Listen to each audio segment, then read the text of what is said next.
The Utah Olympic Oval, the home of the world's fastest ice, and the place where speed skating competition is only just starting to heat up. Day 2 of the ISU Four Continents Championship will see the speedsters and the strongest endurance athletes in competition, polar opposites, the men's and women's 500 meters, the women's 3,000 meters, and the men's 5,000 meters, all still to come as skaters make final preparations before the return of the ISU World Cup in less than a week's time. Hello everyone, Gavin Day here, back with the call for another day of action from the International Skating Union. The Utah Olympic Oval, Kearns, Utah. You see the fire on the screen there. It is, without question these days, the world's fastest ice. They hold the vast majority of world records. And might we see some fall this weekend or maybe next weekend when the entire World Cup season returns to action. Stand by with us. In just a few minutes, we'll get going with the women's 500 meters to kickstart today's competition. Don't go anywhere.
Of course, the Four Continents Championship. No Europeans here, but when it comes to the sprints, who really needs them?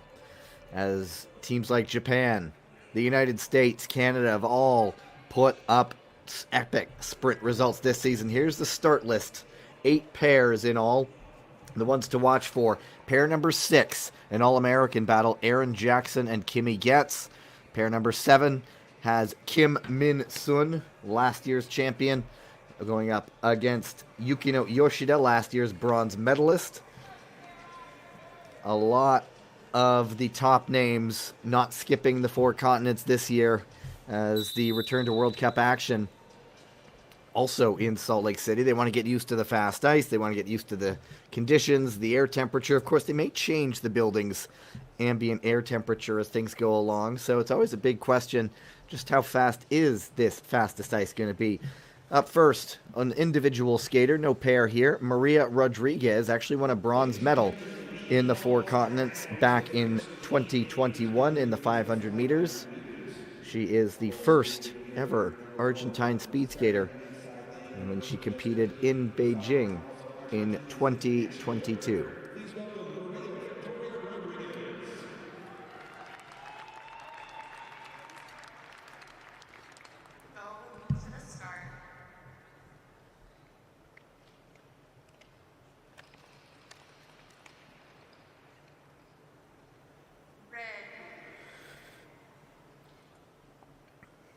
Rodriguez, one of many skaters to come with an inline background before making a switch over to the ice. She made the change in 2016, going from the wheels to the blades.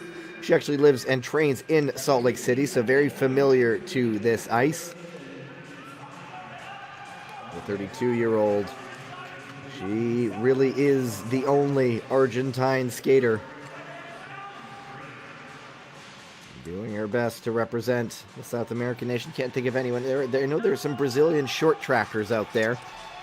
Can't think of really anyone else in long track at the moment, and it's going to be Rodriguez setting the fastest time. She goes 39.07.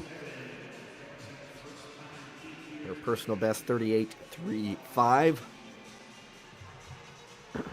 You'll have to excuse the voice today. It's a little bit squeaky for me today. A little bit scratchy. Hopefully I'll just guide you through the afternoon's action the best I can, and hopefully it's enjoyable for all. There was no way I was going to miss this one.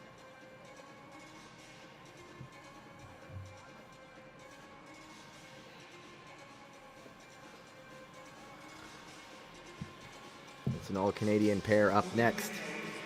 On the inner lane, Rose La Liberté Roy. And on the outer, with the red armband, it's Madison Pierman. There is La Liberté Roy. Look at those PBs. La Liberté Roy 38.82. Pierman 38.81. 1/100th of a second separating their two best times.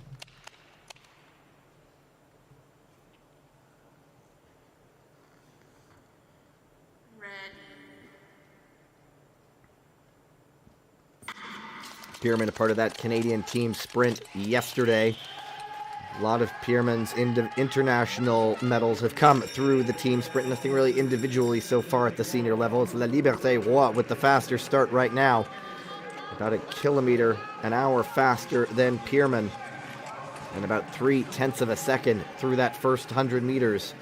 Of course, the 500, it's a full lap and an extra 100 meters. There's one crossover on the back stretch. Pierman now has a chance to close it up inside the final meters. It looks like La Liberté Roy is going to take the pair. She had the fastest opener. Will she move to the top right now? Yes, she does. 38.36, 38.89 for Madison Pierman. That's actually a new personal best for Rose La Liberté Roy. She's certainly thrilled with that one. Like many skaters, many personal bests are set in either Calgary or Salt Lake. La Liberté Roy was set in Calgary. All of her individual records were set in Calgary, but now that 500 meters is going to stand out as her new personal best time.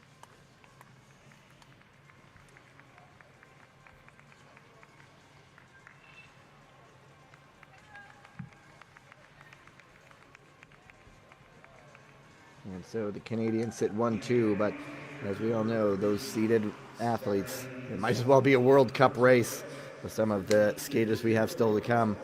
Next heat, Alina Dauranova, 19-year-old from Astana. Going up against an 18-year-old, another one of those Korean youngsters. This Korea is a very young team.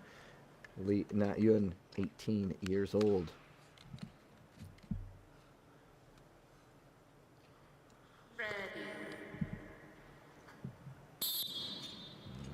Looks like there was some movement.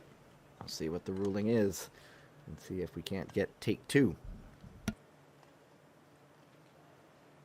Right armband, that will be to Lee. False start, outer lane, crossing the line. Go to the start.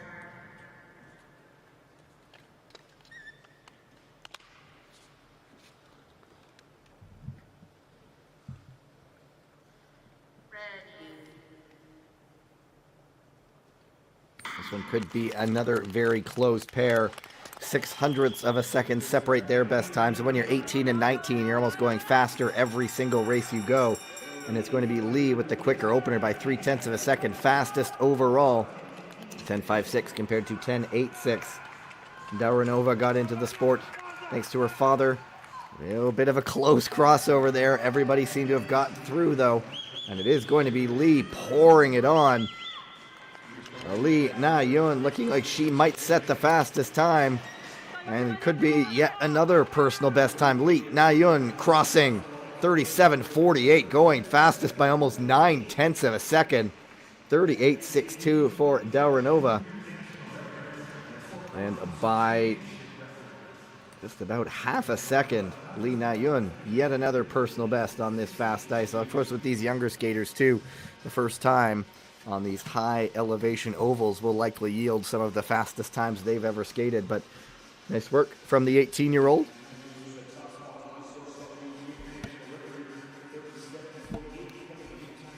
Really, the heats to watch, though, heat 6 and 7, with Aaron Jackson going up against Kimmy Getz and then Kim Min-sun. Those are the top 3 standings in the World Cup leaderboard right now. And it's Lee, La Liberté and Daranova 1 through 3 at the moment. 14th, Ekaterina Aidova, 32 years of age of Kazakhstan, going up against Park Chae-yoon, a 20-year-old. She competed in the team sprint yesterday, as did Aidova. Both of them, this is their second race of the weekend.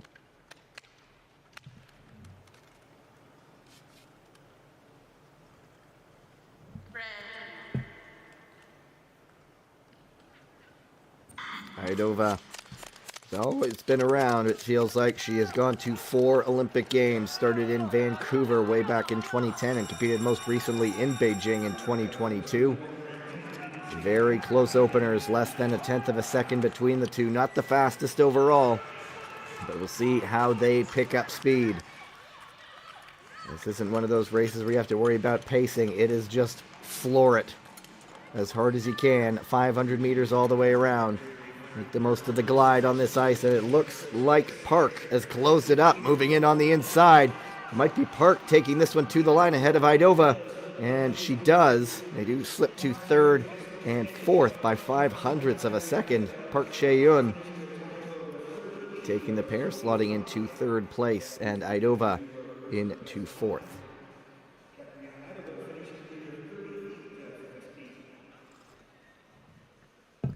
Park, another one of those very young Korean skaters as they sort of reload at this event. There are a lot of teenagers and younger athletes, particularly on this Korean roster. The Four Continents has historically been one to give those younger skaters a look, but as I mentioned, with the World Cup coming up next weekend, a lot of them want to get right back into it. The 5th pair, Carolina Hiller, a 26-year-old out of Prince George, British Columbia, going up against the American Sarah Warren. Go to the start.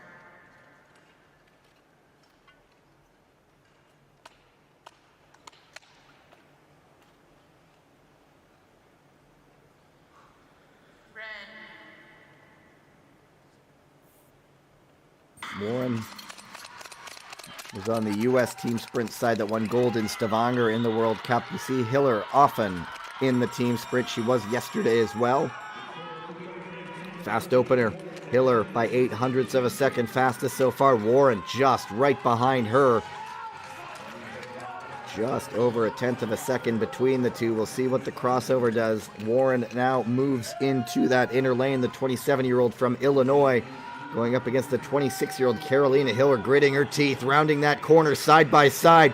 This one is close. It's Warren, and it's Hiller, and it is just going to be by 0.02 of a second. Sarah Warren moving into second.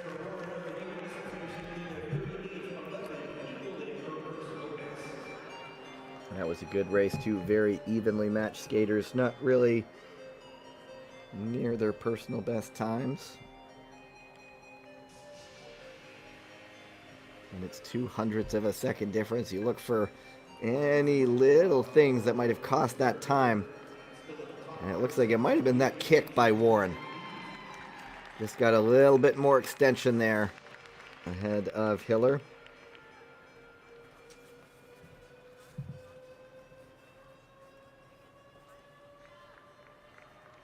Now here's one of the big pairs, so you see the leaderboard there, but it could get a big change. Up next, the Olympic champion Aaron Jackson on the inner lane, Kimmy Getz. There's Jackson, the 31-year-old, also competing in inline, of course, at the Pan American Games last summer, and gets. She let the world know she was there last year. This year, she is absolutely on fire. Medals in 500s, 1000s, 1500s. This one could be a good one.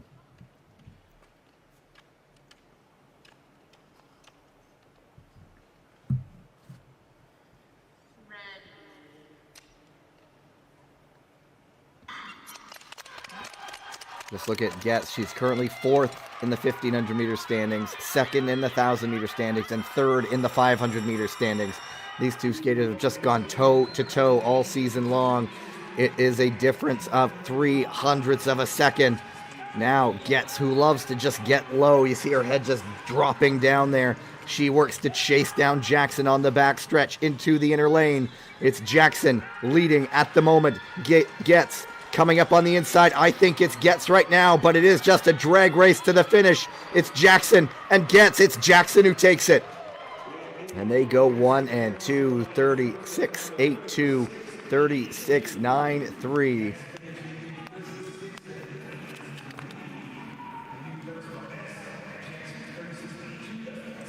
Lived up to the billing. Two of the best in the world.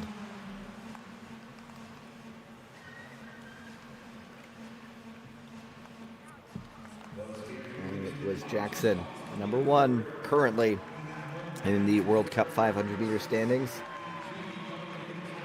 Beating Getz 3rd in the World Cup standings. And the next pair is the woman who's 2nd in the 500-meter World Cup standings. That would be Kim Min-soon.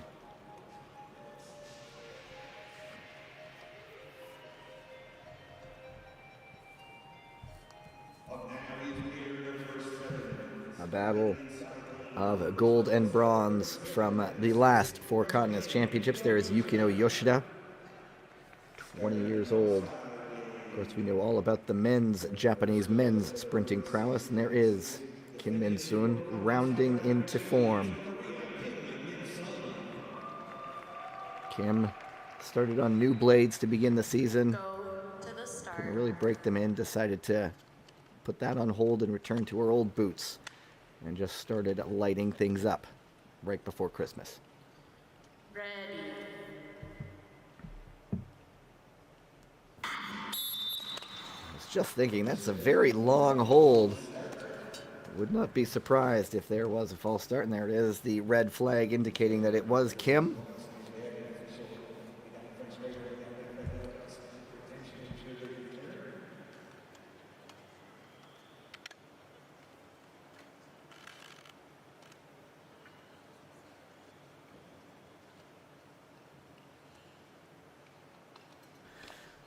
Confirmation. The false start going to Kim Min-soon. Go to the start.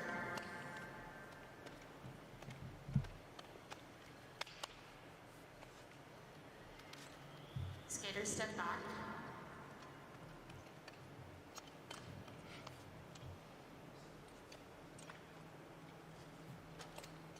Yoshida, 20 years of age. Go to the Would start. not be surprised if her male colleagues threaten to put up a 1, 2, 3 in the men's 500 meters coming up in just a little bit. Ready. There we go. This time we do get away. As I mentioned, Kim going back to the old boots. And it paid dividends right away as she was picking up right back on the podium, picked up a World Cup win. Not the fastest openers between these two. 0.05 of a second separating them. And look at Kim going down the back stretch, chasing down Yoshida, making the move on the inside. This one is going to be Kim Min-soon. She was slow on the opener. How is she at finishing? Kim Min-soon comes up and goes 3rd fastest. 37.21. Yukino Yoshida, 37.92, slotting into 5th place. And so, the 2 Americans, 1 and 2. And they survive, arguably, their biggest challenge.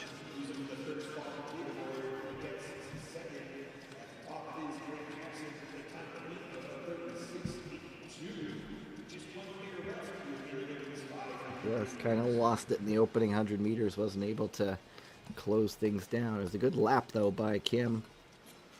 There you have it. USA, USA, Korea, Korea. And so, Jackson knows she'll be on the podium anyway. Getz must be feeling pretty confident as well. All Japanese final pair. It is a Ryo Yamada on the inner lane and Kurumi Inagawa on the outer. Inagawa, best World Cup result this year in the 500. She has a few sixth places.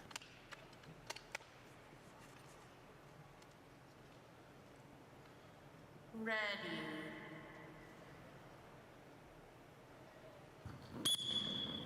And another situation here. And it's Inagawa. False start outer lane, going down too slow.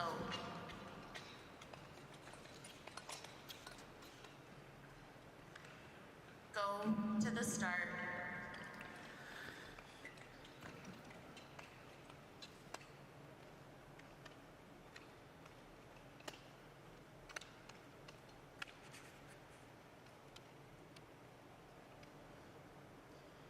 Ready.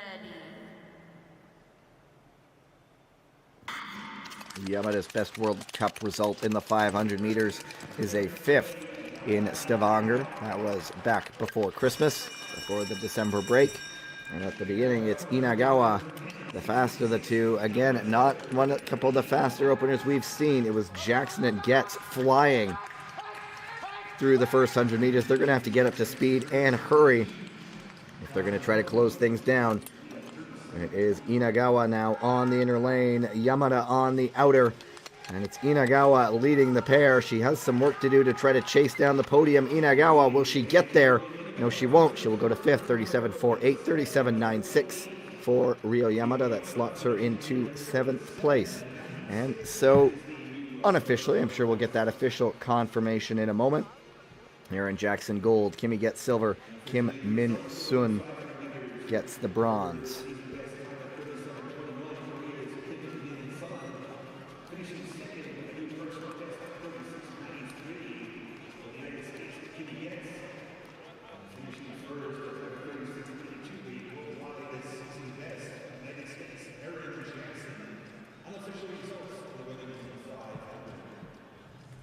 So if you were picking favorites before this race, it would have looked something like that. And any order would have probably done, but give special consideration to the reigning Olympic champion. There she is. And now 4 continents champion. And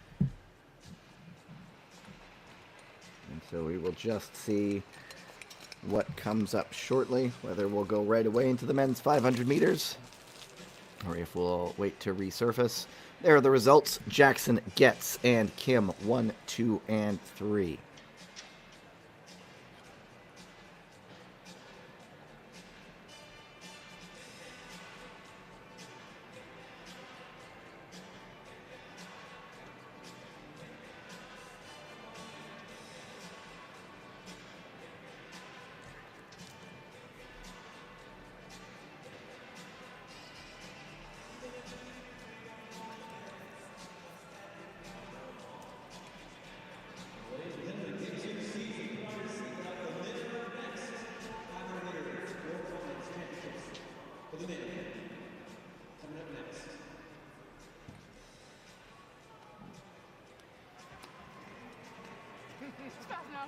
I told Aaron. I said your skates are ready for 36.70, so that 10th is on you. A little bit off. Yeah. Next time. Next week. Good, Gordy. Thank you. Yeah. Much better. Your skating for that one. That one? I feel like that's got to be where I'm losing it, though. You think? I think today that was good? part of the race. Okay. I thought here was you good were fast? because I entered the corner and I was like, oh, I'm gonna get her. Yeah. And then we got to there and like her last shooter was super strong. Yeah, I feel like this is good. But I feel like that's bad. I think it's because you had a good Oh, I set up for it? build, come out. Okay. I think here, like you were catching coming out here, but then like through that point, you I see. definitely got back down. Yeah, You've because I been heard you building comment. good through there because there's been a couple races where like you're getting past, Yeah. but then you come back on the other. Yeah, I want to watch the video. I think you were in front of me coming out of the corner. I don't think I ever got in front, but I You were closed, right there, yeah. and then you. We're a pretty good pair. Makes us excited. Yeah, for sure. Good job, EJ.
There you go, girl. Heck yeah. You're not flying. That's just a tie kind of day. Oh no, you're looking over here.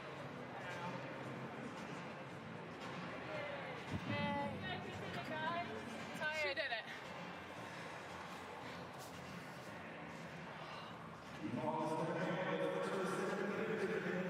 Just interesting insights hearing Getz and Jackson break down their races. Getz saying she thought she had her coming around the corner, and it wasn't until that finish where Jackson just had a strong kick to the line. We're going to jump right into the men's 500 meters.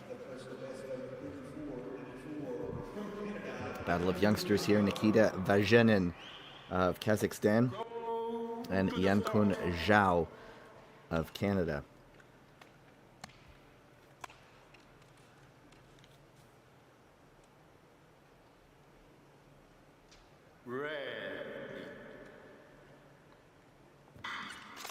Zhao put in at the last second for the Canadian men's team sprint side last night that won gold. Literally at the very last second. His mother is Shuli Wang, longtime Canadian coach, and also coached China as well.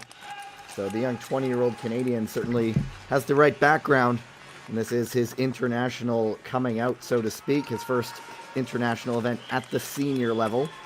And it is going to be Zhao. Looks like he's going to take the first pair, almost 58 kilometers an hour. 34.71. That is a new personal best for him as well. And 35.1. Vajenin, also a personal best by about 0.4 of a second. So two youngsters putting up new fastest times, at least personal fast times, and Zhao just about lost it there. Here's a look at the pairs, Tai Wei Lin and Austin Kleba of the United States up next. The interesting ones, of course, coming later on. 1 through 5 in the World Cup standings are all competing in the last two pairs, but also so is the world champion.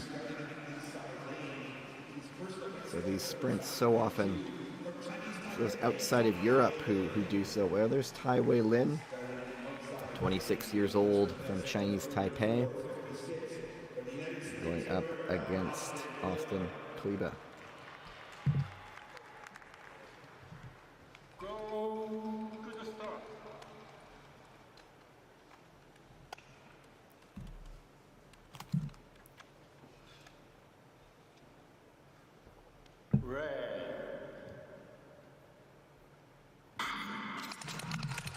Kleba is 24 years old. And Tai has been on the podium at a Four Continents. It was back in 2022. He picked up a bronze medal in the 1,000 meters. Tai also competed at the 2018 Winter Olympics in Pyeongchang. And it is Tai in front, but look out, here comes Kleba coming up on the inside. Very close race. It's Tai holding him off for now. Still Tai who takes it. 34.76. 34.94 for the American. They go second and third.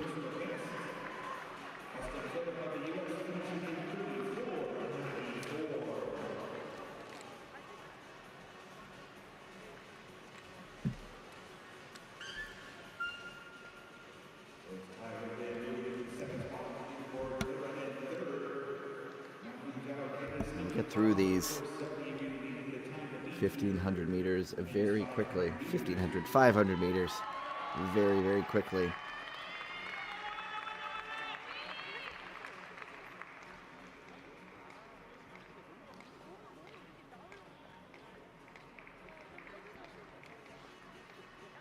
And next up, two skaters who are often in the B division on World Cup. Cha Min-kyu, the 30-year-old from Korea, one of the elder statesmen on what is a very young Korean side.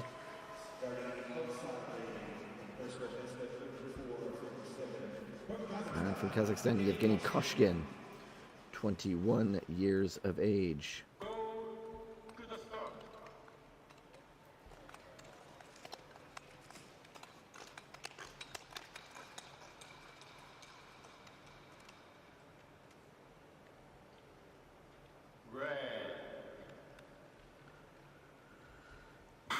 Koshkin did pick up a bronze medal at the Four Continents back in 2022. Certainly differing styles on the openers, that's for sure. Koshkin looks like a tried and true sprinter. The 500 is his event. He certainly had a faster opener, 9.46. Cha, bit of work to do as he moves into the outer lane.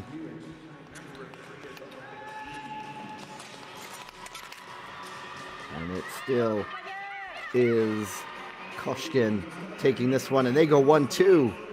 And so Koshkin, 34.49. That goes fastest now. Cha Min-kyu, 34.66. So he really picked up speed.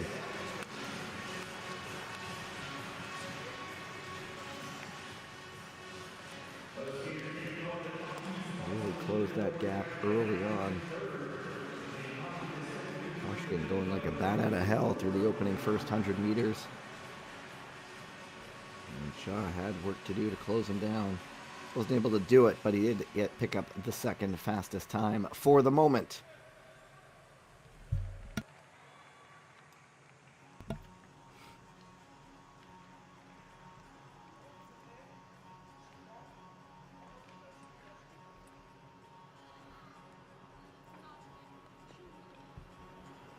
Another Korean skater in the next pair.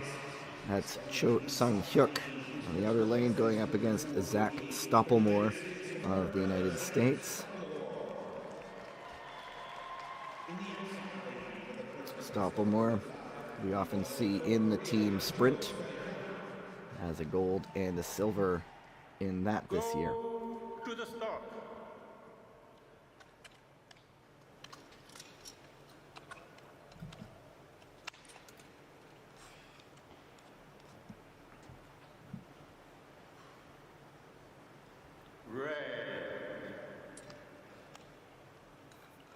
Stoppelmoor from Des Moines, Iowa, which is to the north of Utah. You see that down start that he took? That's from his inline speed skater background before he switched over to the ice, swapping wheels for blades. And it is Cho, though, with the fastest opener. And he'll have a chance to chase down Stoppelmoor down the back stretch before tucking into that inner lane. Looks like it is going to be Cho now. 35.21 is his personal best. The time to beat is 34.49, pardon me, and 34.44. Cho goes faster by 0.05 of a second. Stoppelmoor slotting into fourth with a 34.67. That's actually Stoppelmoor's new personal best. So they're all over the board today. Only two skaters have not registered personal bests. Or three, I believe now, pardon me.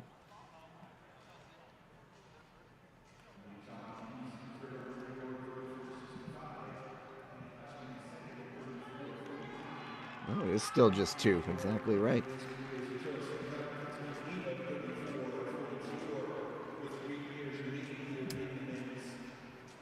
Now, this next pair. We are really into the heavy hitters now as you look at Cho crossing the line, his 34.44. Let's see how long that holds up. The next pair. The small matter of the world champion, Jordan Stoltz, 19 years old, going against Tatsuya Shinhama, currently 4th in the World Cup standings. Part of this Japanese sprint power that has been absolutely dominant this year. A gold medal and a silver medal from the first World Cup 500 meters in Obihito.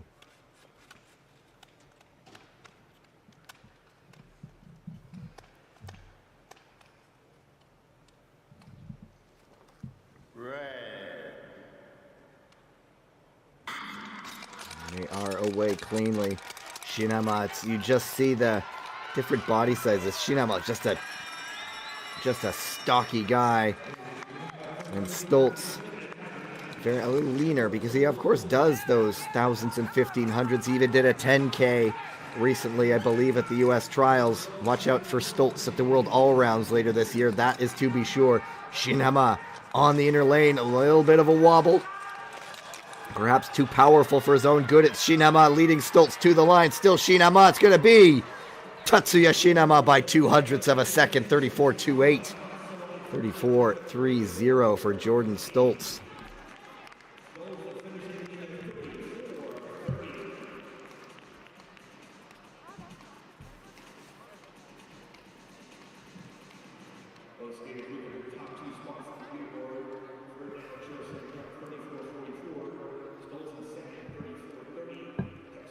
Hundredths of a second.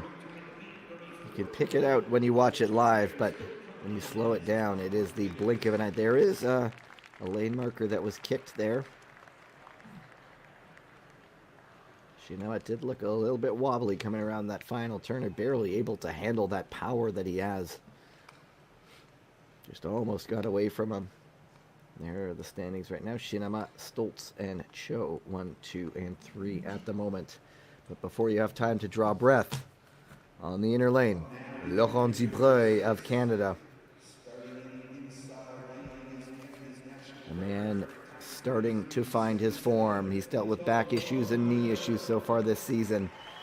But promising results from the Canadian. Second and a gold in the 2 500 meters in Poland before the break. And don't forget, Kim Jun-ho, former World Junior champion, currently 5th overall in the 500-meter World Cup rankings.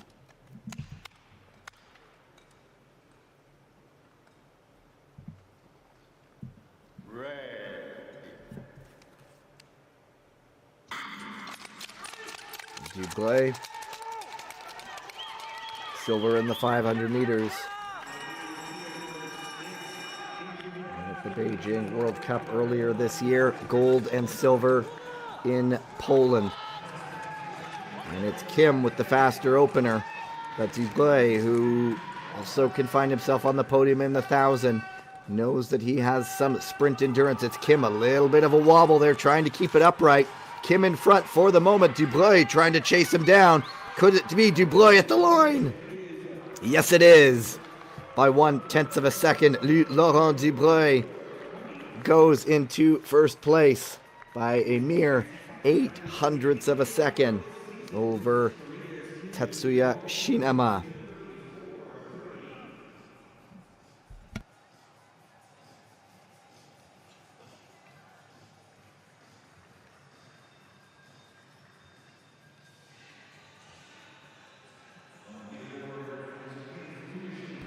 But now, no time to draw breath. Was that the little moment that might have cost Kim gold?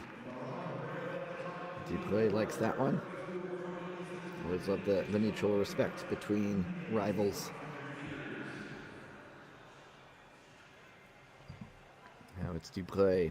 Looks like there's been an adjustment in time with Stoltz and Shinama tied now. And there we have it. 1 against 3 in the current World Cup 500 meter standings. There's Yuma Murakami, 31 years old, currently ranked 3rd. And on the outer lane, the 23-year-old Wataru Morishige. Silver, then gold in Obihiro. These two men were part of that sweep on the first 500 meters of the World Cup season.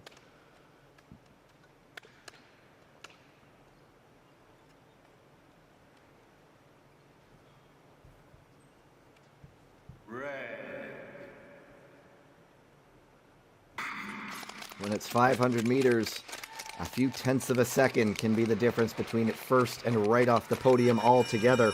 We'll see who's fastest. What an opener by Murakami by a quarter second. Wataru Morishige, 600ths of a second back from Dubreuil's time. Murakami is flying down the backstretch. Can he keep this speed the entire time? Wataru Morishige, Yuma Murakami, side by side now. Look, it's coming up on the inside. Complete change of fortunes. And Morishige goes second by 400ths of a second. And Yuma Murakami slipped to 6th by a quarter of a second. So a lot of time lost, a half a second lost by Morishige on that lap, the 400 meters. And so you see the celebrating Laurent Dubreuil adding another medal to the pile.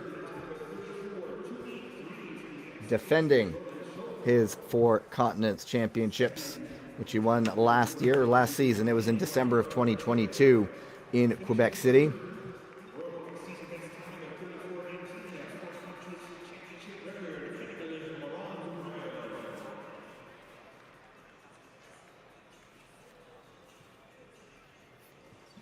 And so back-to-back for the Canadian at the 4 continents. We'll await confirmation of those results.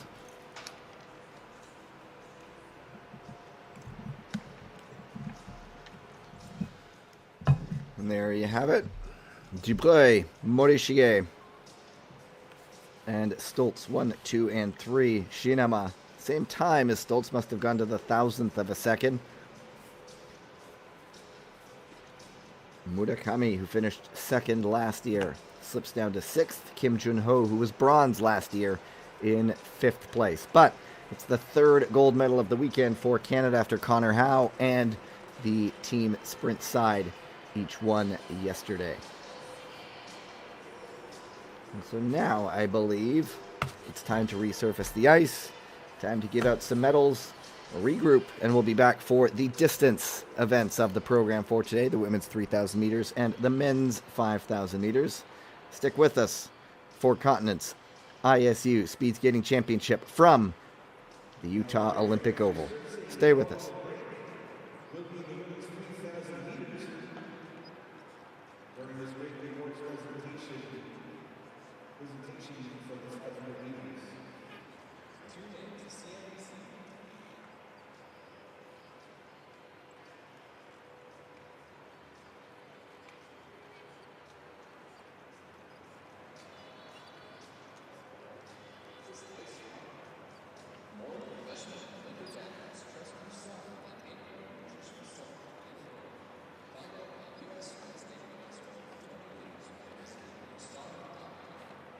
Be sure to tune in to CNBC this Sunday, January 21st at 12 p.m. Our highlight show, This Week in Tech. Make WLT. Check out all the sneak peeks live on YouTube all season. University of Utah Athletics Part 2 Bushel Hall. U.S. Speed Skate with the same players as the fastest skaters on and off fastest high school. Visit youtube.com to schedule your next record. The Utah Sports Division is a proud partner of U.S. Speed Skate. For information on world-class skating events here in Utah, visit utahsportsdivision.com and see why Utah truly is the best skating sport.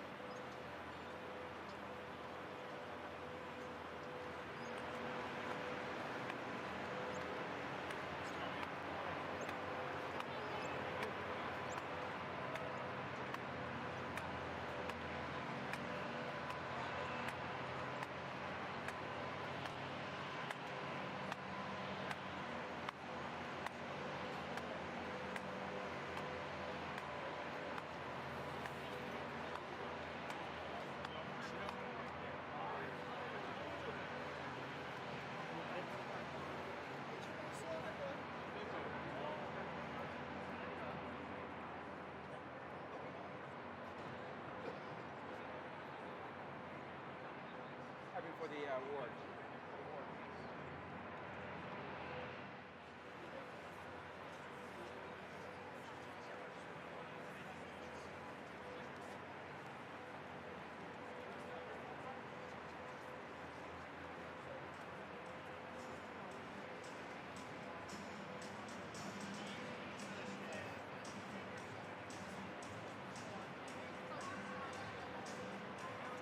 Slow down. Just touch the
Foundation.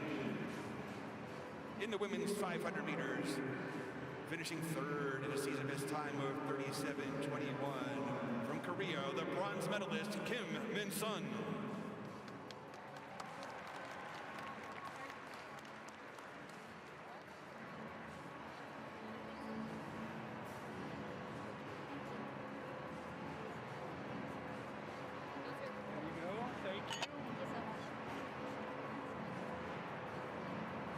Finishing second, a new personal best of 36:93. The silver medalist from the United States, Kimmy Getz.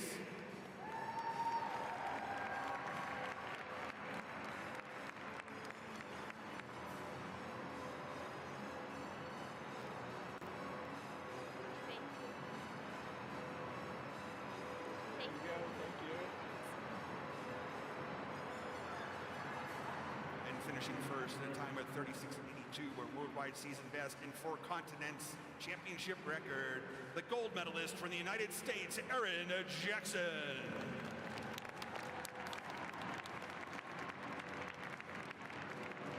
The last one is yours. Thank you. Congratulations. Thank you so much.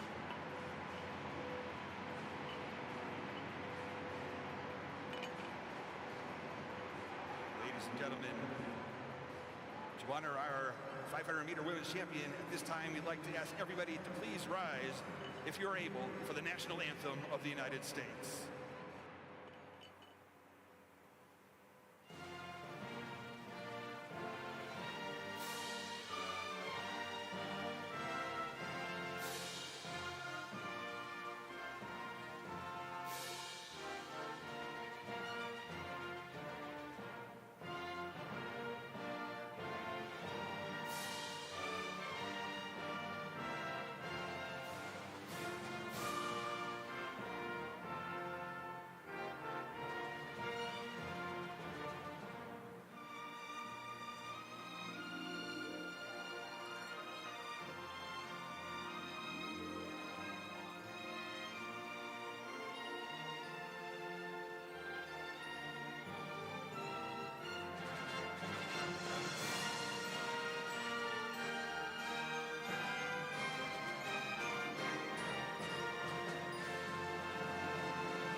Congratulations again to our medalists in the women's 500 meters, the bronze medalist Kim Min-sun, silver medalist Kimmy Getz, and the gold medalist in 4 continents, 500-meter champion Erin Jackson.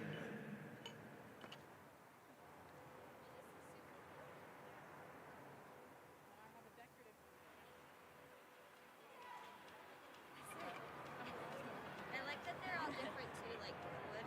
Thank you. You like it better? I do. Thank you. We can trade. Congratulations. Yeah, good deal.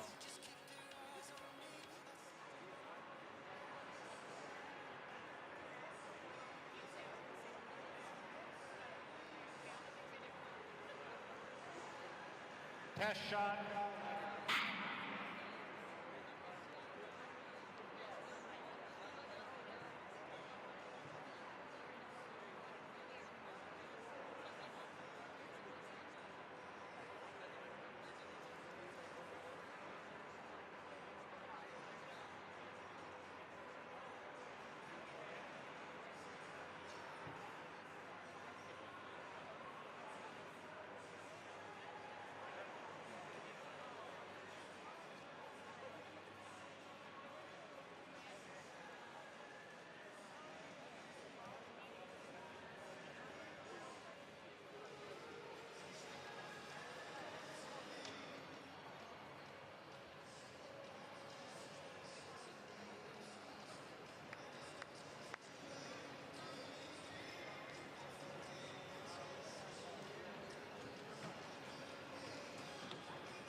In the men's 500 meters, finishing third at a time of 34:28, the bronze medalist from Japan, Tatsuya Shinhama.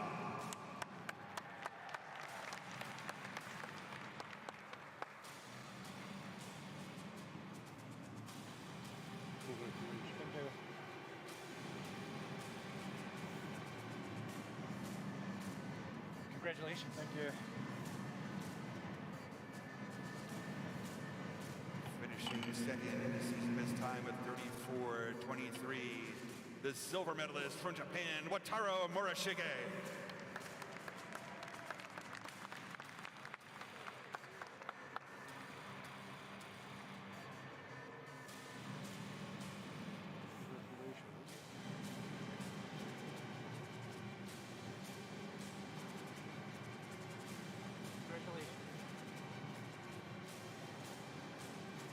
And finishing first at a time of 34:19, a four continents championship record, the gold medalist from Canada, Laurent Dubrel.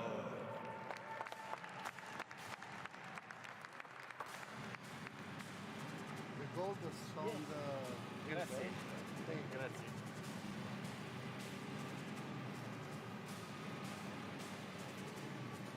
It's a real honor. Oh, I'd like a picture after if possible. got it. Thank you. Ladies and gentlemen, to honor our men's 500-meter four continents champion, I'd like to ask everybody to please rise, if you're able, for the national anthem of Canada.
Congratulations again to our medalists in the men's 500 meters, the bronze medalist Tatsuya Shinhama, the silver medalist Wataru Morishige, the 500-meter champion and gold medalist Laurent Dubrel.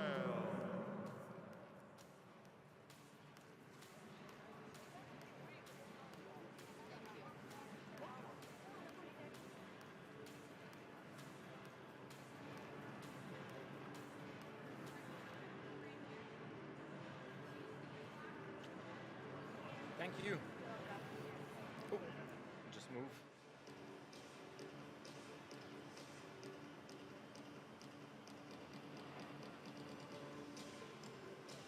And we are now just 5 minutes away from resuming the racing here at the ASU Four Continents Speed Skating Championships. Next, moving to women's 3,000 meters. Start time of 15:01. Your working start times. Defending champion, the Four Continents 3,000 meters is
Women's 3,000 meters about to get underway. This competition resumes. Look at heat number 1. It's Isabel Weideman competing by herself. The gold medal, or the bronze medalist from the 2022 Olympics in the distance. It hasn't been the best start to the season for Weideman after skating the 2 stops in Asia to start the year. She skipped the European World Cup stops to sort of refocus on this end of the season that of course includes World Championships. So we'll see how she looks after taking some time away, sort of like Connor Howe yesterday for the Canadians. Which version of that skater is going to turn up, and let's see how Weideman looks. 28-year-old out of Ottawa. Ready.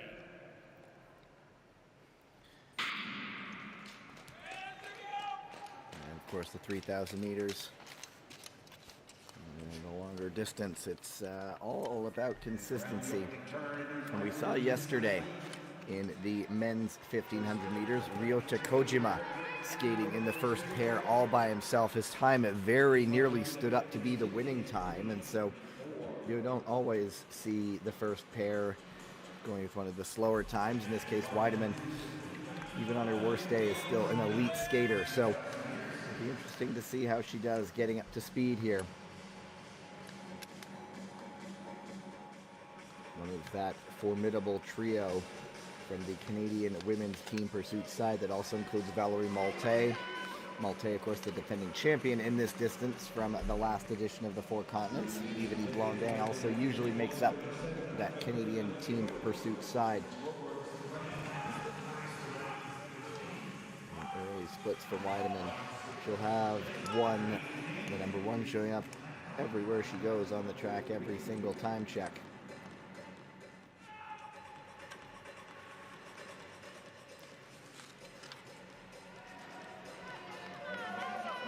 7.5 laps. He's a third of the way through now. Last lap time 31.11. So just keep an eye on that. Every time she goes around, those who limit the loss of time from lap to lap as you get more tired, as the lactic acid starts to settle in. Those who limit that loss do the best, and I imagine she'll be out next weekend. The great Martina Sablikova, the model of consistency, even though when she says she can't really keep up to the likes of Irina Sauten or Ragnar Wiklund, she still races her own race, and there's very little change in her lap times. And of course, the next weekend, Salt Lake City hosting the World Cup as the European skaters get to make their jump over after they had the European Championships, I believe it was 2 weekends ago, in Heerenveen. So Weideman's still there in the 31.25s, and so compared to a couple laps ago when she was 31.1, not a lot of change for Weideman. Certainly consistent now, but so much can change in the final few laps as fatigue sets in if perhaps you went out a bit too quickly. Weideman, of course, is an expert at this distance, second last year in the World Cup in the long distances events. A couple of bronze medals in the 3,000 meters on World Cup. 31.8, letting it slip a little bit.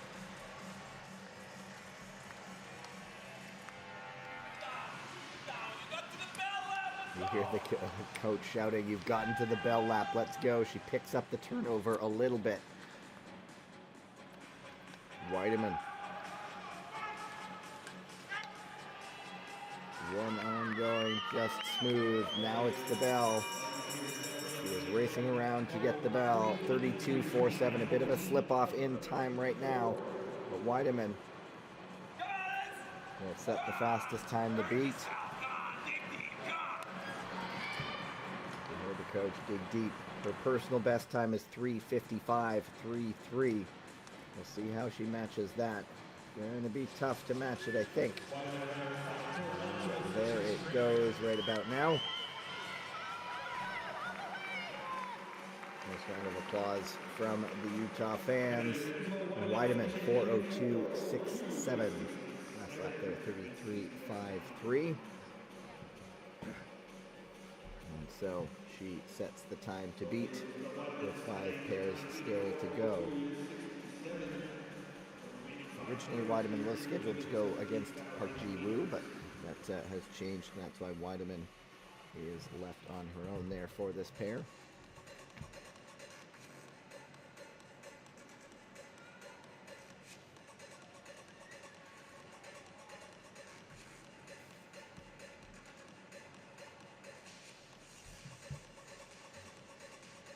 We always try to gauge how skaters do, but I think in this distance they're just tired at first and not a lot of time to do the emotion. All Korean battle coming up. Park Jae-won, 21 years old, and another youngster, Kang Soo-min, 20 years old. Go Korean to the Thai start. team obviously building here for the future. Have this cohort of skaters competing together. Red. Now this will be interesting to see both of these skaters. I sort of repeat it ad nauseum.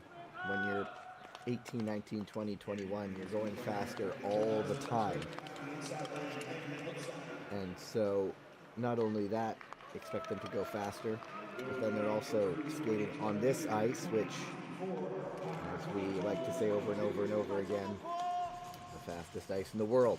And so those two things combined might mean some new personal bests for them. Park's best time, 4:18.57. Kang's 4:19.22. Both of these skaters also competed in the 1500 meters yesterday. So they've gotten to experience this ice a little bit. Kang 31.5, so already lapping a little bit below Weideman's time. Kang was 6th yesterday in 1500, Park 11th. And it is certainly Kang at the moment taking control of this all-Korean battle.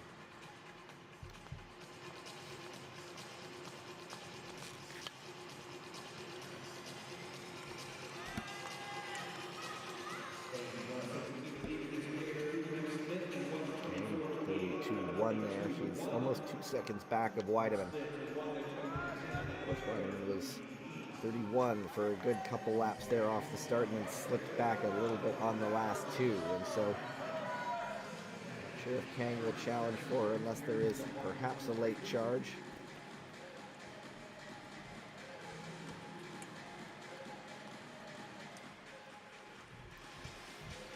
Coming up through 1400 meters, approaching the halfway mark. Kang already lapping 32.7. So, based on that, it looks like Weideman might survive one challenge here. We will see how things go the rest of the way. Certainly Park not really a factor in this race at all.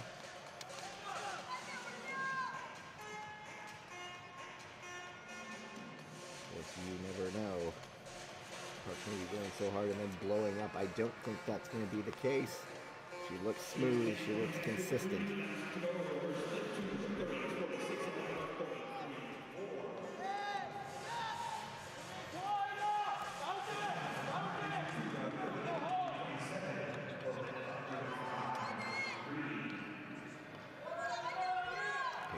Turnover. Park lapping in the 35, so we won't be seeing her again in all likelihood, just too far back.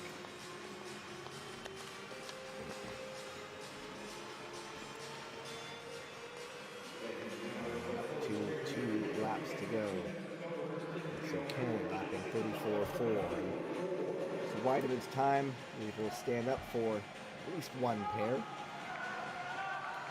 4:02.67 is Weideman's time. Challenged on this one, but sort of looking ahead, you never know. The likes of Mia Manganello of the United States, or Valerie Malte, who's had a fairly decent year. And then perhaps one to watch, in the fifth pair. Greta Myers, the 19-year-old, certainly put up an impressive 1500 meter yesterday. It'll be Manganello and Myers going up against each other in the fifth pair. And so Kang. 1 lap to go.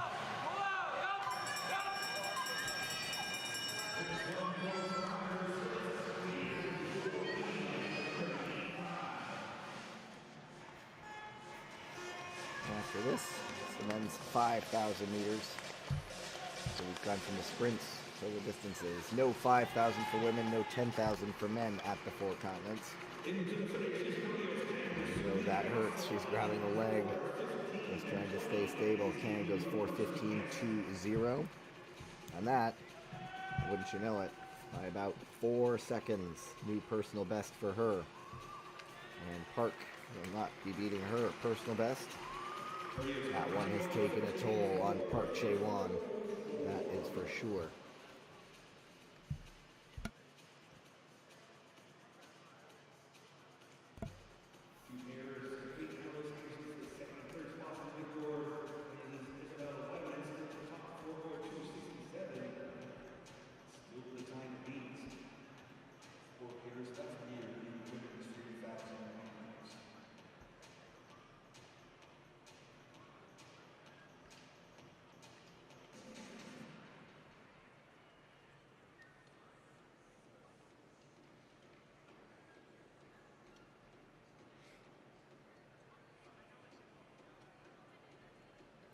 Coach, 20 Weidman, meters. your leader.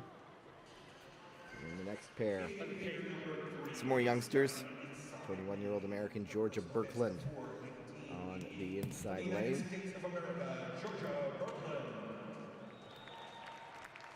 And it will be Kyoko Nita from Nagano, training out of that M-Wave Oval, the host of the 1998 Olympic Winter Games. Ready.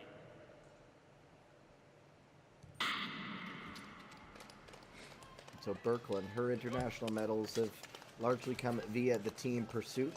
Has a couple of World Cup medals there last season.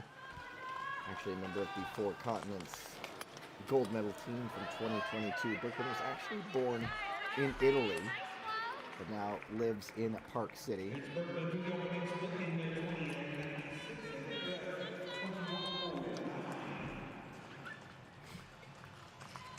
Birkeland born in Scandiano, which is in the Emilia-Romagna region, near Bologna in Italy.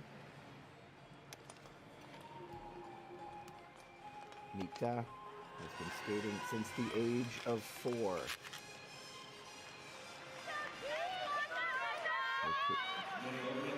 To set national records in both the 3 and 5,000 meters one day.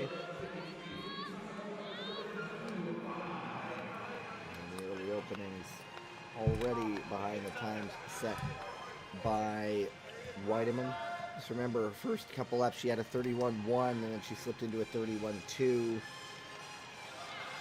And she went early, she went to the 32.2 or 3. So she didn't have much of a drop-off in time, which is always what you want to have. So Nita, not bad there to 31.71. Birkeland to 32.92. Let's go, Chiefs! Nita, her personal best of 4:12.71 was set in Nagano. And so another one to watch for maybe a personal best time. Birkeland, like most U.S. skaters, has her personal best set right here. Yep, Utah Olympic goal 4:19.88. Nita, not a bad time right now with 4 laps to go, still lapping in the late 31s. About 2.5 seconds off the pace. Set for the moment by Isabel Weideman of Canada.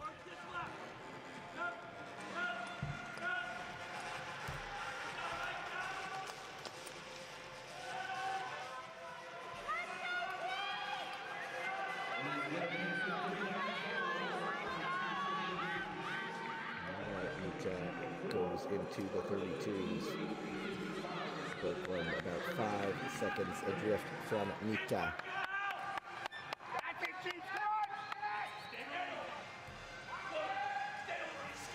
When the fatigue sets in, you just remember your technique. You just fall back on that muscle memory of having done this over and over and over again.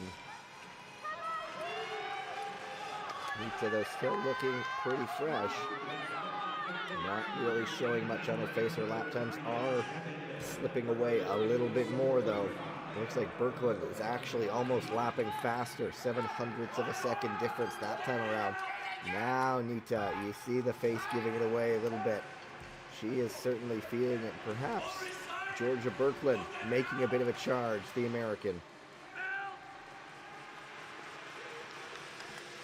I always like to point out Martina Sablikova, not only is she consistent, but her face largely doesn't give away how exhausted she is. Nita at 34.96. Berkland took out 3/4 of a second that last lap. I don't think she's going to catch her. I think she's too far behind. But Berkland certainly finishing the stronger of the two. She's already got both arms down on the back stretch. Nita just wants to get to that finish line. She went out pretty quickly, has not been able to maintain it. Just wants the suffering to stop, and it is going to come. Kyoko Nita. She goes second fastest, 4:12.78. Georgia Berkland 4:15.63. Took out another 1.5 seconds on that last lap. She goes into fourth, and so Nita started well, and Berkland finished well.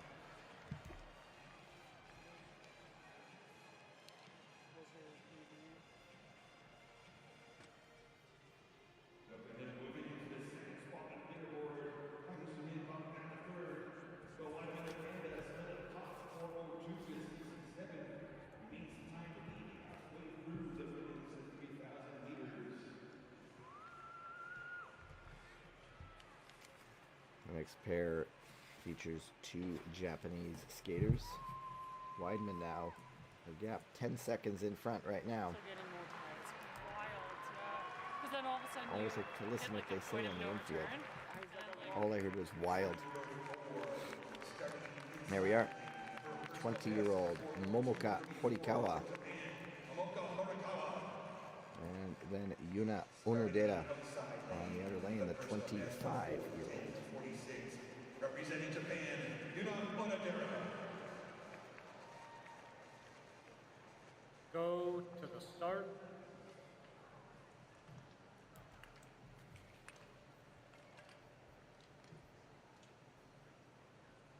Red.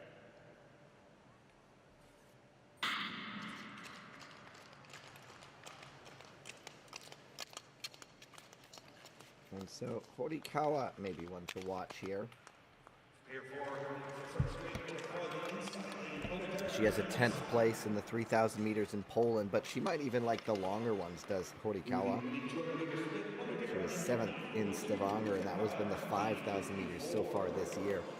And both of these skaters, their 3,000 meter time, Onodera, she set her 4:10.46 in Calgary. And Horikawa, she put up a 4:02.34, and that was in Heerenveen. And so that will certainly be one to watch. Of course, the Norwegian men, their team pursuit side, really showed us at the European Championships, putting up a new world record when you would have not thought one possible. And so both of these skaters right now under Weidman's time just a little bit. And you can see that bottom right corner. That shows one of the skaters is about 0.3 of a second ahead of the time set by Weidman. As we come up to 5 laps to go, 1,000 meters done. That is Horikawa up by over 0.4 of a second. Onodera about 0.06 of a second off the pace, and she's lapping in a 31.1. And you could almost watch that story of the race unfold as both of them now losing time to Weidman. As Weidman just skated so consistently well, and these skaters may be losing a little bit of time. And Horikawa, 31.62, 31.76, the last lap time for Onodera. And so you see them just getting deeper and deeper into the red right now. It just shows you how Weideman really prevented that drop-off in time.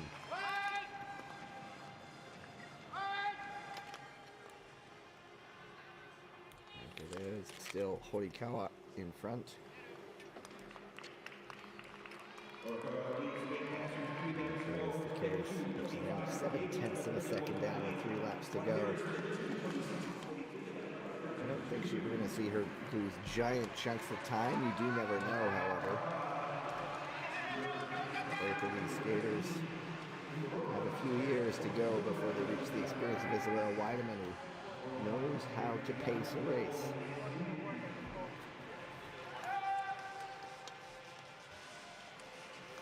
Two laps to go, coming up now.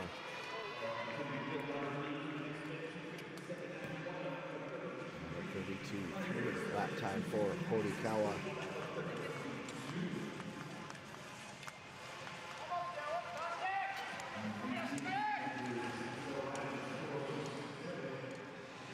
Horikawa has been doing this since the age of 4, 10th in the 5,000 meters at the Beijing Olympics. She does have a silver medal in the 3,000 meters from the Obihito World Cup, does Horikawa. The Japanese won so many medals in that first World Cup stop at home this season, you just forget who won it. I mean, the men's sprinters were the story of that World Cup. But Horikawa also wanting to remind us that she was also there.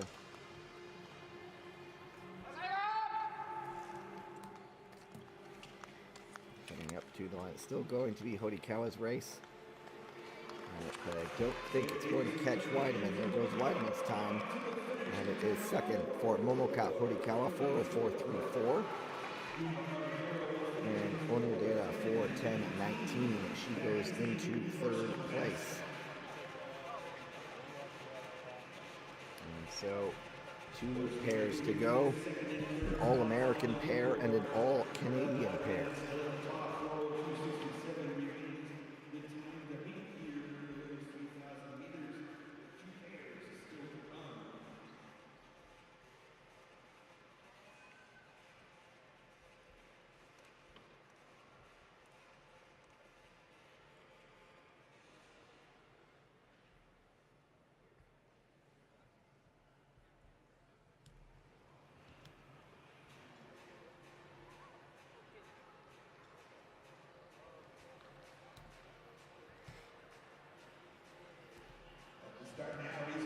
We have it.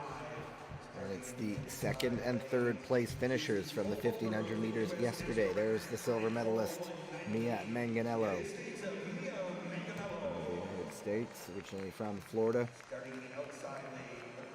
And then perhaps someone who could shake things up. Greta Myers, 19. Really an eye-opening performance yesterday in the 1,500 meters.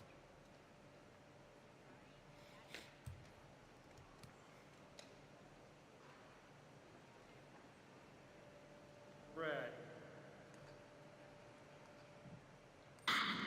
Myers, originally a hockey player who was spotted by a short track coach who invited her to try it out. So in 2016, she took up this sport. In 2016, so she took up long track. I was at home in Minnesota. 19 years old, and then conversely, Manganello, 34 years old. Originally tried to qualify for the 2010 Olympics. That didn't happen, took time away, and, became a pro cyclist, as one does. But no, Manganello competed on the road. And there is a lot of cross-training in cycling and in long track speed skating. And so then she came back and won a bronze medal in the team pursuit in 2018 with Heather Bergsma and Brittany Bowe. That Pyeongchang team pursuit bronze was actually the first U.S. long track medal since 2010. But we'll, of course, see Manganello a lot in the mass start as well. She's won a couple of medals on World Cup in mass start as well. But we've got to focus on this race here. See how they compare to Isabel Weidman. Myers by half a second. Manganello just 200ths out from Weidman's time. You see Manganello, though, she has the 5th fastest time at that point, but the two Japanese skaters did start to fade as we went into the second half of the race. And so these two skaters really pushing each other, the youth and the experience.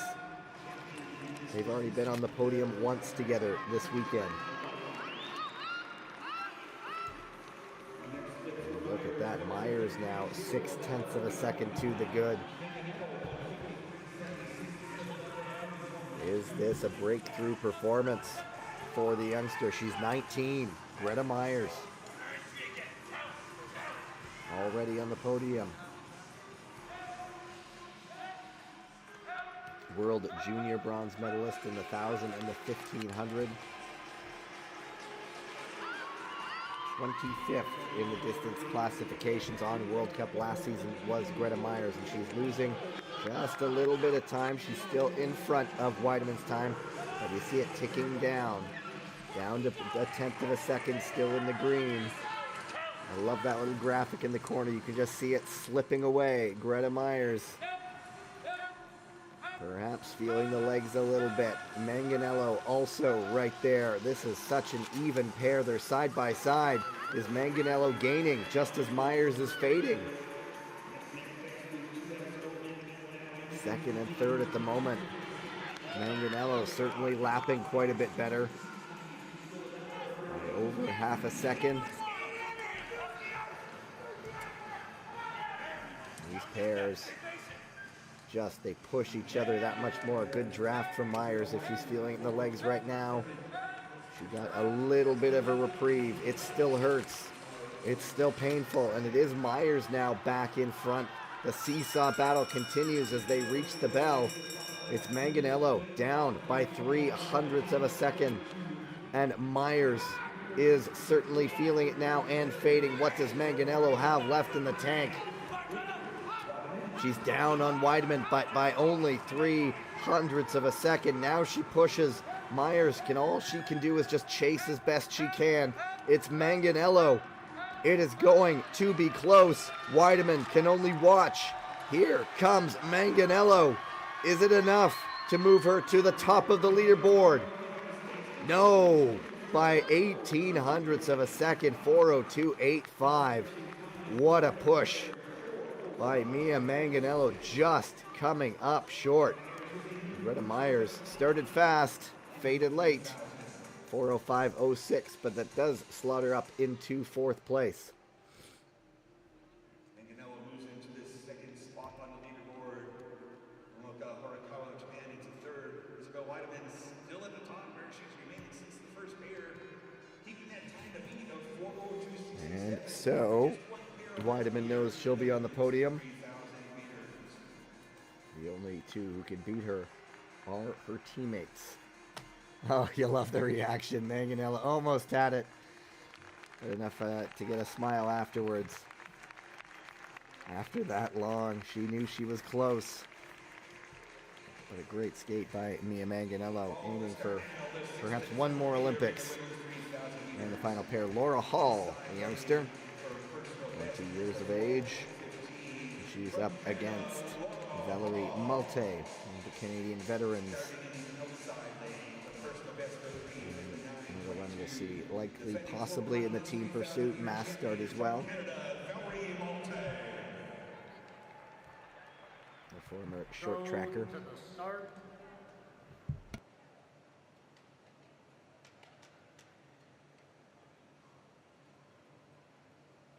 Red. Malte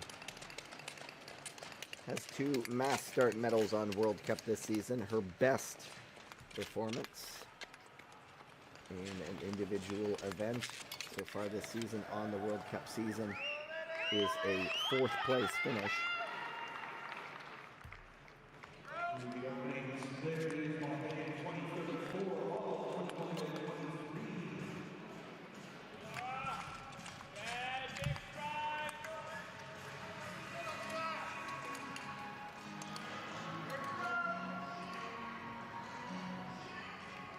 we're talking about that first pair.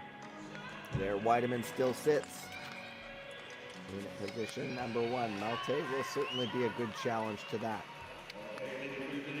And then Hall, the youngster, 4:08.15 is her personal best. I mentioned Malte's 4th place finish. That was in a 5,000 meters. That was in Stavanger. Hall's 3,000 meter best time is in Calgary. That was back in November of 2022. So a bit of time has passed. Hall was 7th yesterday in the 1,500 meters. And she's been mostly skating in the B division on World Cup this season. Malte still fastest at this point of the race by about 0.6 of a second. Long way to go.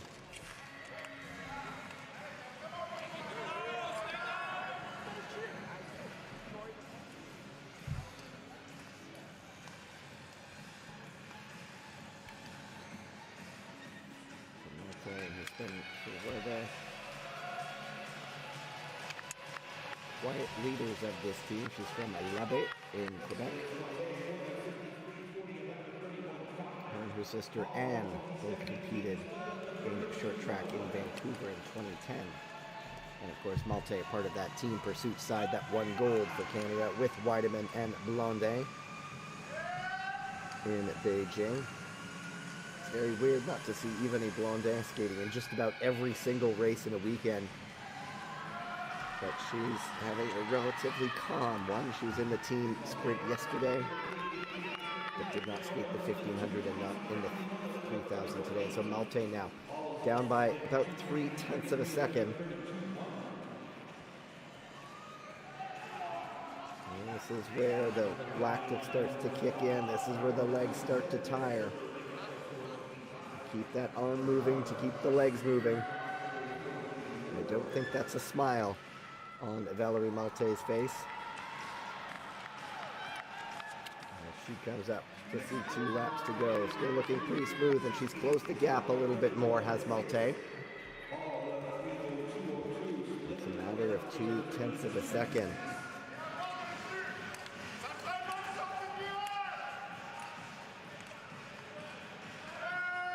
And is she on a flyer? Hall, not a factor, but look at that. Malte, 0.0 in the splits.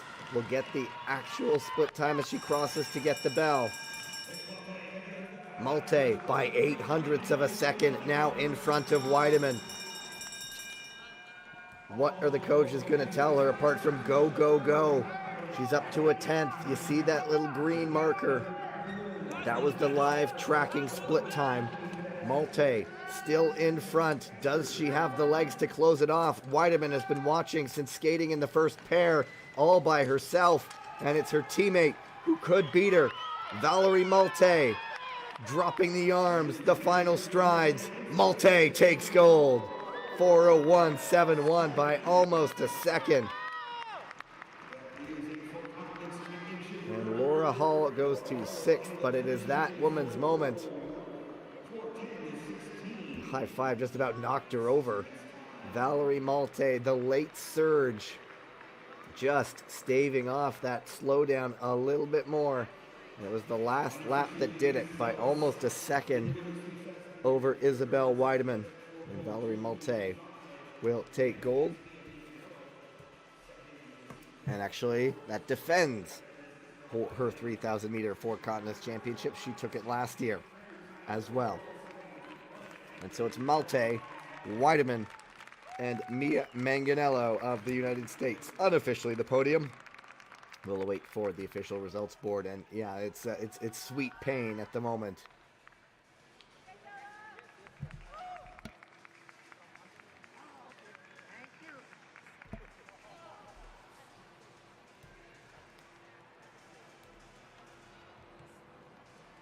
Second medal of the weekend for Mia Manganello. And there you have it. Canadians 1 and 2. Another gold medal for Canada. And you're going to hear "Oh Canada" coming up in just a little bit. Valerie Malte, Isabelle Weideman 1 and 2. Less than a second between them. And then not far back, Mia Manganello about 0.2 of a second back of Weideman. That one was a close one. I believe they will resurface. I see the ice resurfacer back out. And they will... Let's see if they give the medals. But it's going to be a bit of a break before we get to the men's 5,000 meters.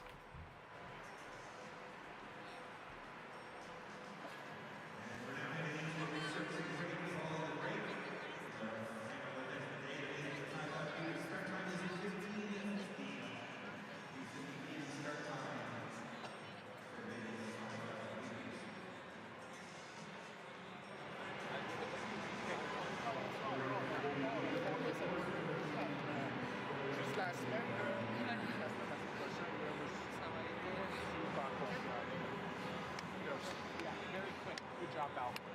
Great racing.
Next time is I know, maybe tomorrow. tomorrow. Yeah.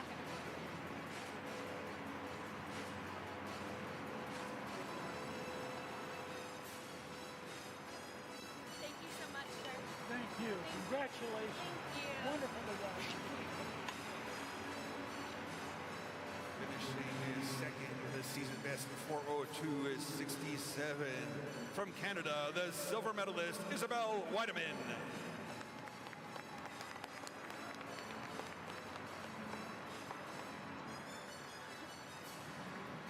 Wonderful race, huh? Thank you, thank you. Tomorrow you. Hopefully. Thank you. Congratulations. Wonderful Thank you. to watch. Thanks. Wonderful. Thank you. And finishing first in a time of 4:01.71, a four continents championship record, the gold medalist from Canada, Valerie Malte.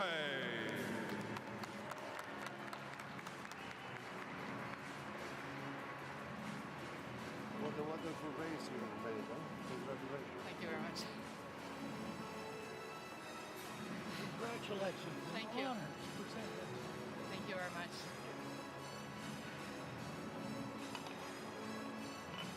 Ladies and gentlemen, this time to honor our women's 3,000 meter champion, we'd like to ask everybody to please rise, if you are able, for the national anthem of Canada.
Congratulations once again to our medalists in the women's 3,000 meters, the bronze medalist Mia Manganello, the silver medalist Isabel Weideman, and successfully defending her gold medal, Canada's Valerie Malte.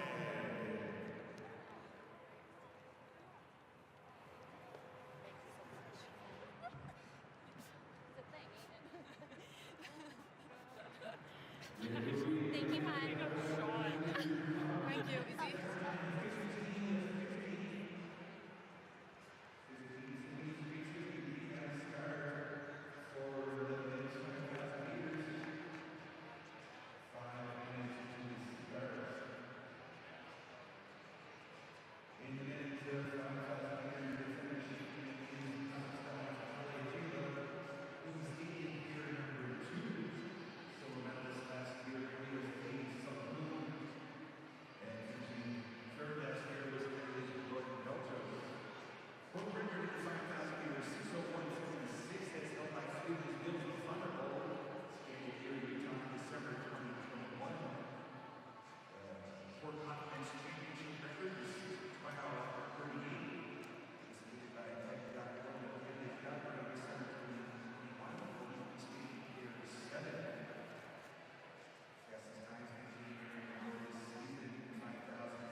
Final event of the evening coming up, the men's 5,000 meters.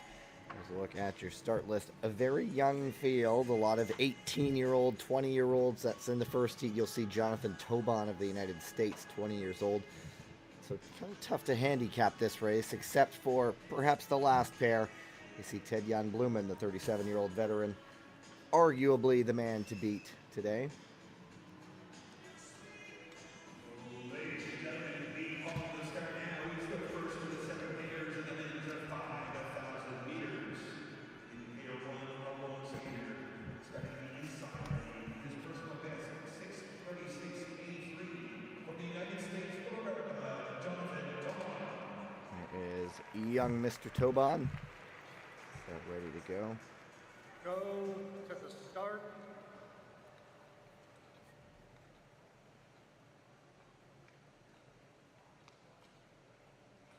Ready.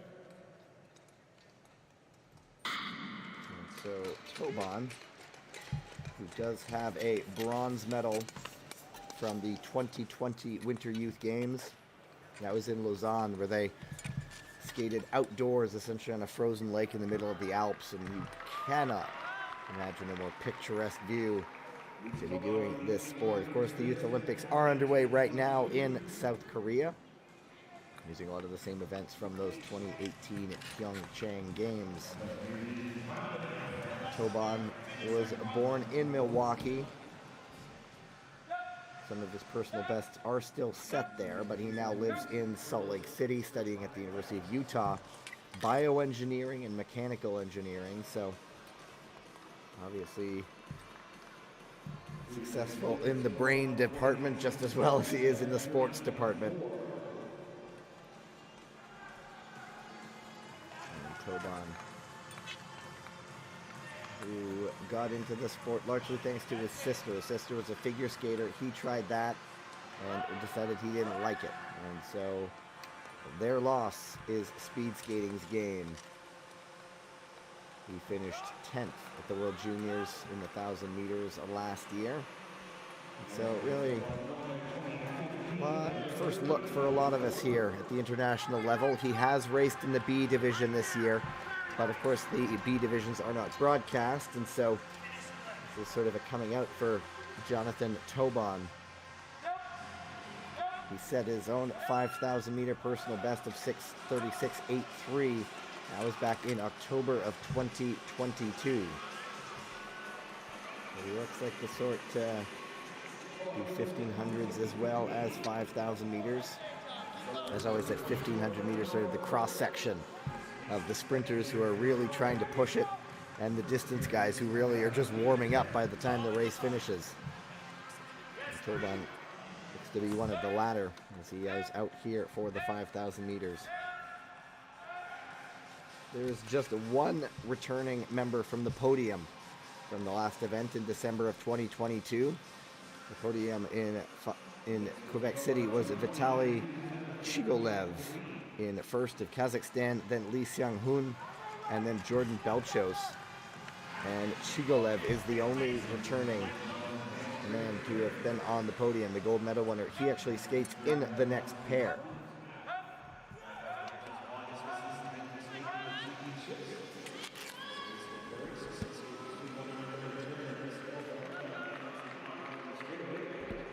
And Tobon approaching the halfway mark. Lap time there about 30.8 seconds.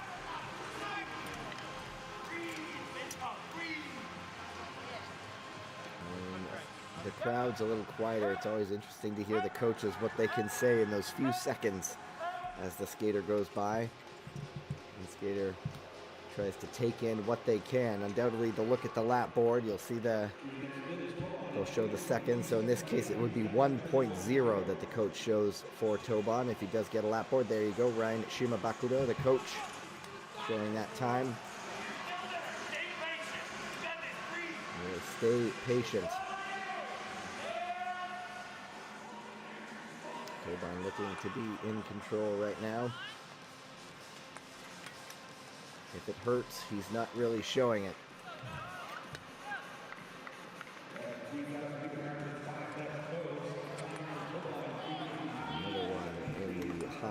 30-second range. He's not slipping tons of time. It's actually come down from his previous lap.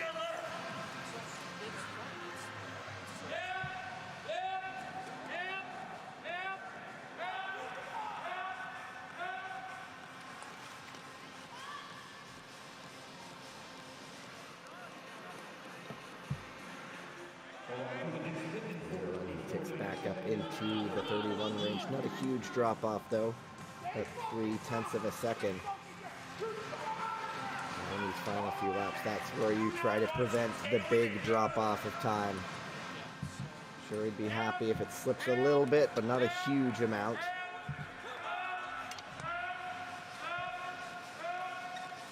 Reminder, his personal best, 6:36.83.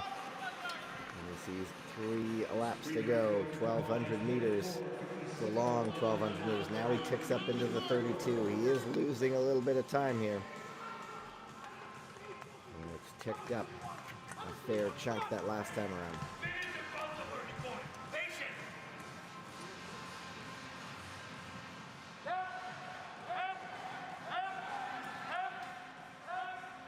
There's the difference, of course, too, when you're skating by yourself compared to a pair.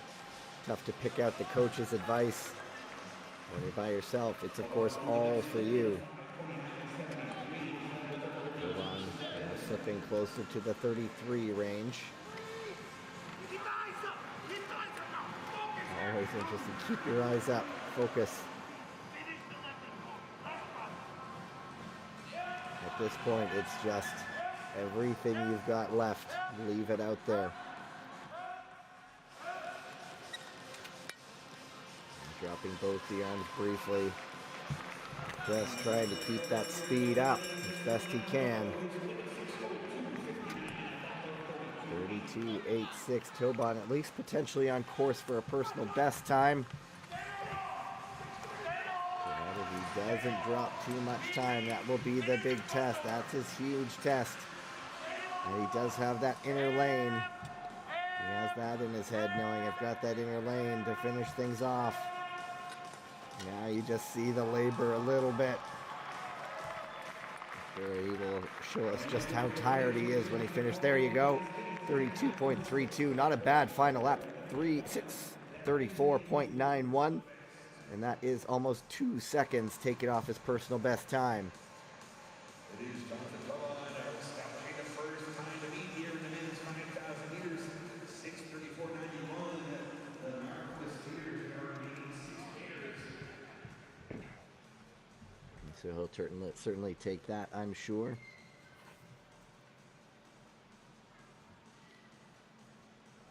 Casting a very solitary figure, as one does in those individual pairs.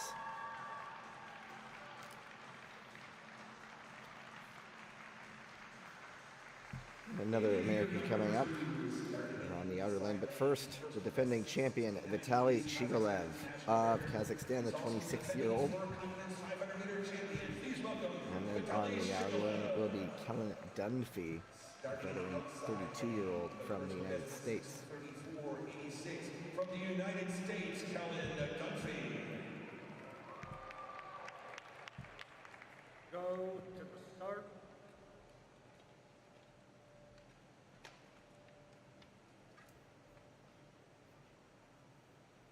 Red.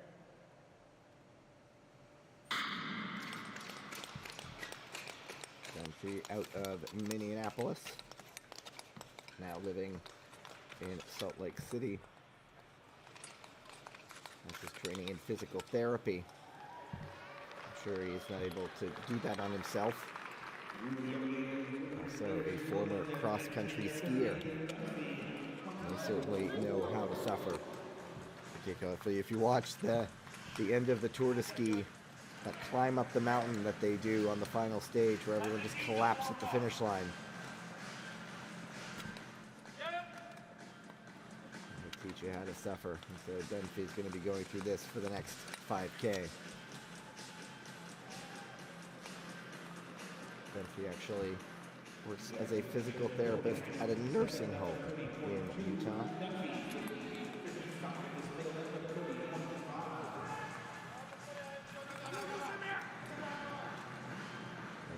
close opening a little bit here. Chigolev, who lives in Astana, another one who studied physical education. His personal best in the 5,000 meters was set in Calgary. And Chigolev going fastest now. He's still lapping in the high 29s. Dunphy closing in on 31. Very, very tall skater, Chigolev.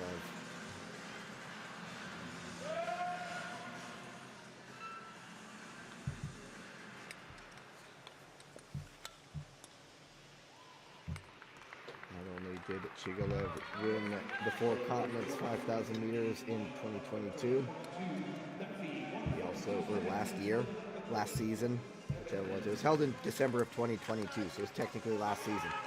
He also won in 2020 as well. So twice he's won this. Team pursuit silver of the Four Continents as well. Just one World Cup medal, and that was in a mass start in the 2022-23 season in Calgary. Of course, Calgary, the home of the World Single Distance Championships later this year. Inzel will host the World Sprints and the World All-Rounds.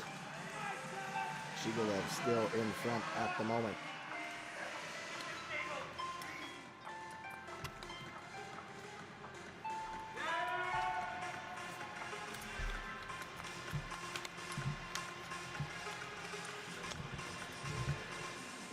Dunphy keeping Chigolev in his sights. Chigolev now lapping close to the 31s. Dunphy just about bang on 31. So literally a tenth of a second separating them there. Is this a moment that might turn and Dunphy starts to close the gap a little bit? Chigolev was in the foreground there, perhaps looking a little bit labored. Perhaps I was projecting.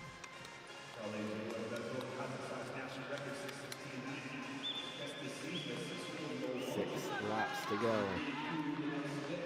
And it's 31-8, 37-9. So yes, it is very real. Dunphy is closing that gap now. Vitaly Chigolev is really feeling it. I wasn't imagining it. I wasn't projecting. Chigolev certainly is in a fight to hang on. Certainly higher up, the grimace is on. Dunphy looking a little bit better at staying low, staying compact. And now Dunphy about 2 seconds faster on that lap. Now Dunphy sets his sights on closing in on Tobon's time.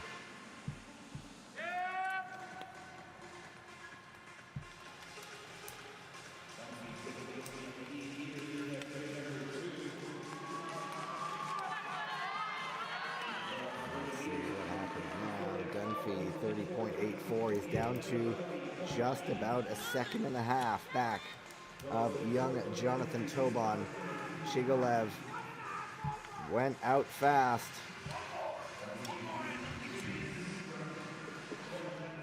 The term that comes to mind a little bit, morning glory. The race horses that start out fast and then fade as they go along. Like he might have a bit of that today. Dunphy now, 0.3 of a second off the pace. Set by Tobon. He is closing. He's still 30.8. Not the quickest start, but my goodness, is he picking things up right now.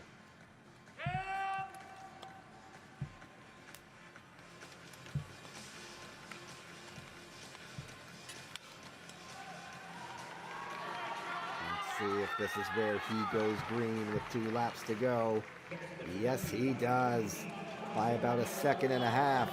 Kellen Dunphy looking like this race could be his. We know it's likely that he'll win the pair.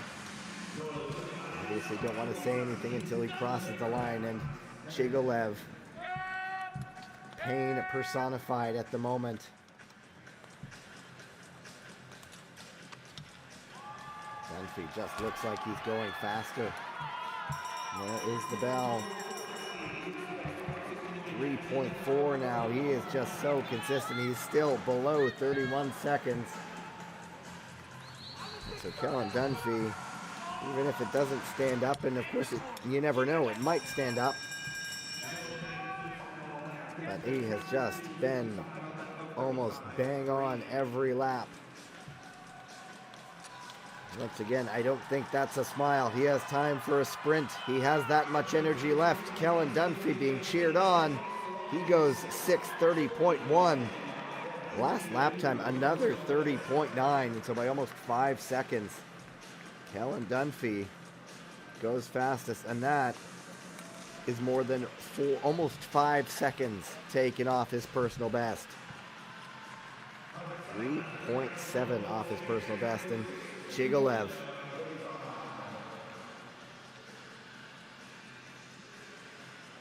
Struggle for him. This was the moment that the pass was decisive. Chigolev went out quickly, but it was not the day as Kellen Dunphy brought things back.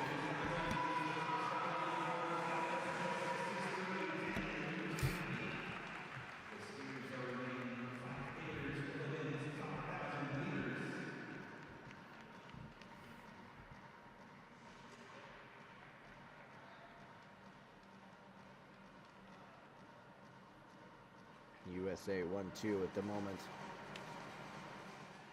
Another skater from Kazakhstan coming up. Bagdolet Sagatov on the inner lane, the 21-year-old. And on the outer lane from Japan, Kotaro Kasahara, another youngster, 20 and 21 in this race. From Japan, Kotaro Kasahara. Go to the start.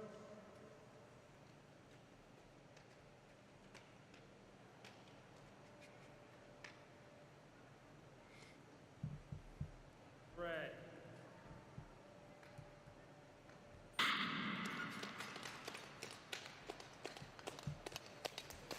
And so Sagatov's personal best was actually set. He did an identical time on back-to-back days in December in 2021, did Sagatov in Salt Lake City.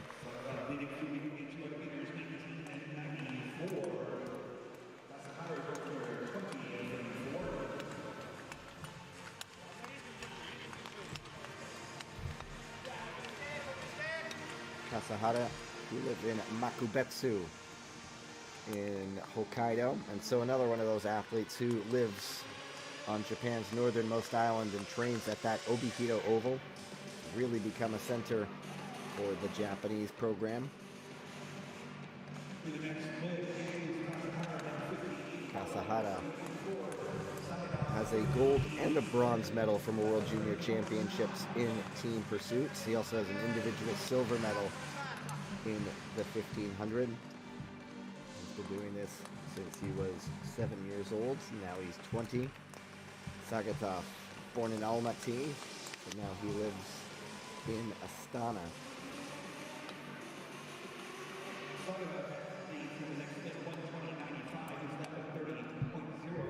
Sagatov is about half a second up right now.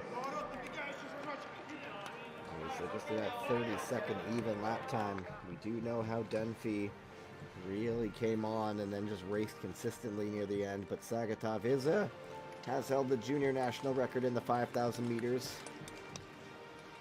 For Kazakhstan, he set it at a World Cup in 2021 in Heronveen.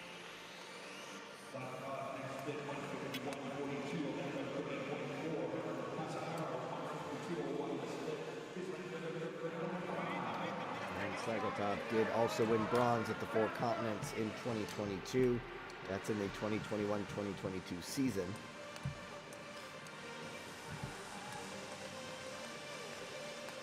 Two young skaters. Certainly a learning experience here, to be sure, ahead of next weekend's World Cup resumption, and both of them are under Dunphy's time at the moment. It's just a big question. Can they maintain?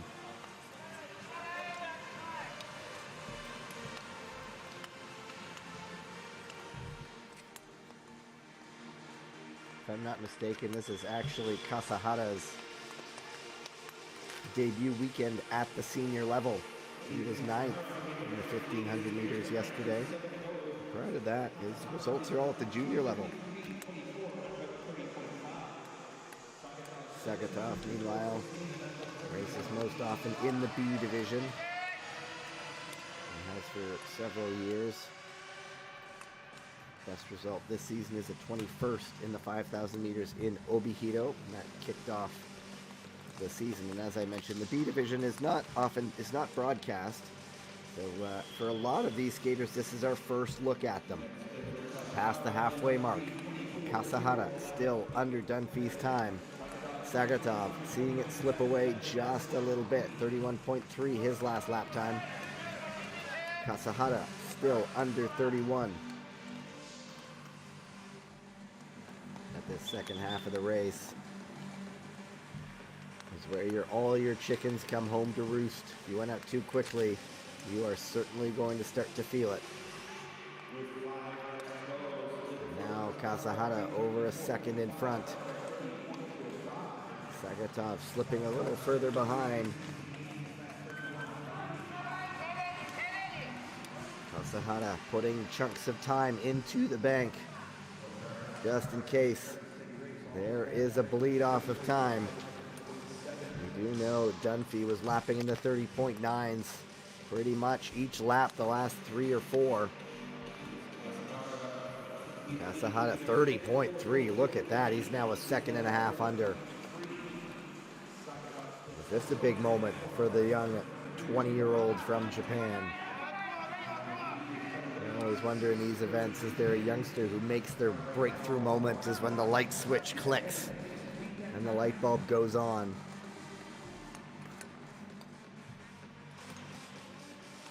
And the latest time split with 3 laps to go for Kasahara. Does he still have it in the tank? Without question. 30.4, pushing up to 2 seconds in front. He's got a good advantage in front. Time in the bank compared to Kellen Dunphy.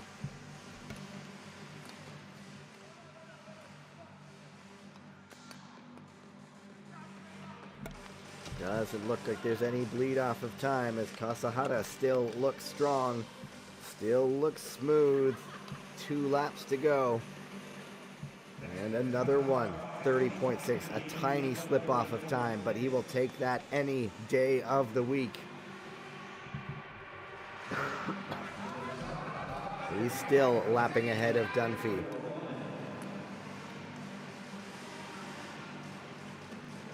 Sagatov has fallen further and further back.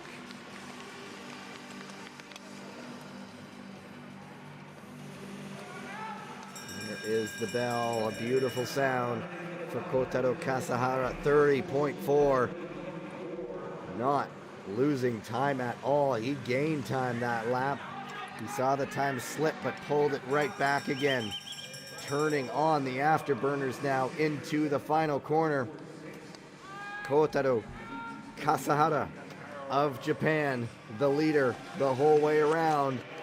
I don't think he's going to see that time slip away. Driving towards the finish, Kasahara by more than 3 seconds. Another 30.4 lap time. Well done to that young man as he moves atop the leaderboard.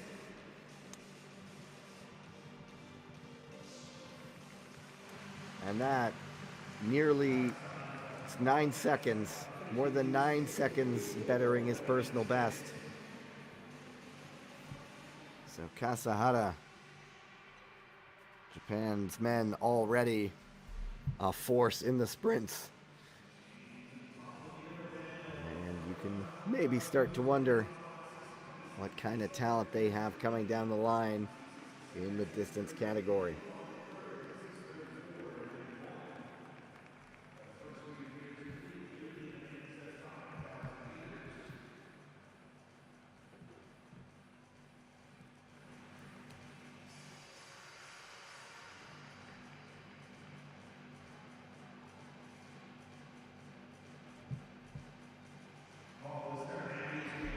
Another youthful pair coming up, a pair of 18-year-olds. Daniel Hall, opting to go without the glasses. Starting in the outside. It's Yang Ho-jun. Personal best is 6:37.61 from Korea, Yang Ho-jun. Yang turns 19 next month. Start.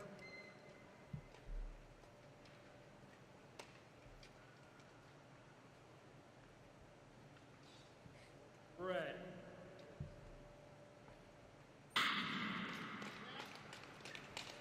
Not sure if Yang knows his own specialty just yet. He was on the Korean bronze medal winning team sprint side last night rather. But then he's also gold medalist in the team pursuit from last season's Four Continents in Quebec City. If you recognize the name Hall, if you're trying to wonder where you heard it, it was about 20 minutes ago. Daniel Hall's brother of Laura Hall. Another one of those Canadian speed skate families. They sign a couple of the kids up together and they come through the program. Would not be the first from those Canadians. You think of the likes of the Morrison brothers, the Makowski brothers. And now there's the Hall brother and sister combo. Daniel Hall certainly off to a flying start. Dropping in the high 29s.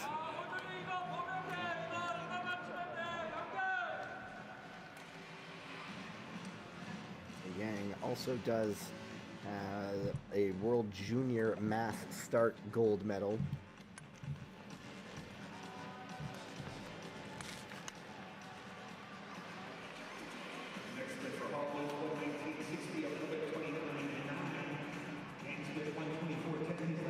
Hall also one of those making a senior debut today after competing pretty much exclusively in the junior ranks. All of his results there. Might also see him in the mass start. He's done some junior world championships in mass starts. Picked up a silver in Inzel last season. That was actually Canada's only medal of those World Junior Championships.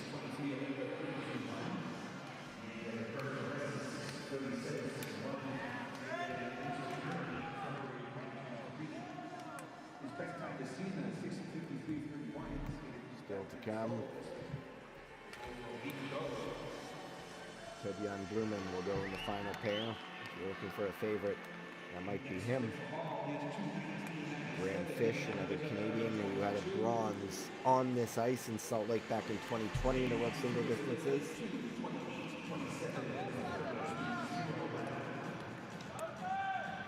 also set the world record in the 10,000 meters, but not been as consistent as a few years ago was Graham Fish.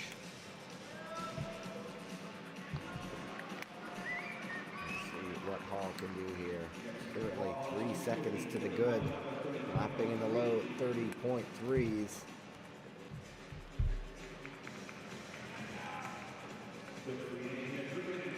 And lapping about 32.5, so he's 7 seconds off the pace. Daniel Hall certainly putting an interesting one right now.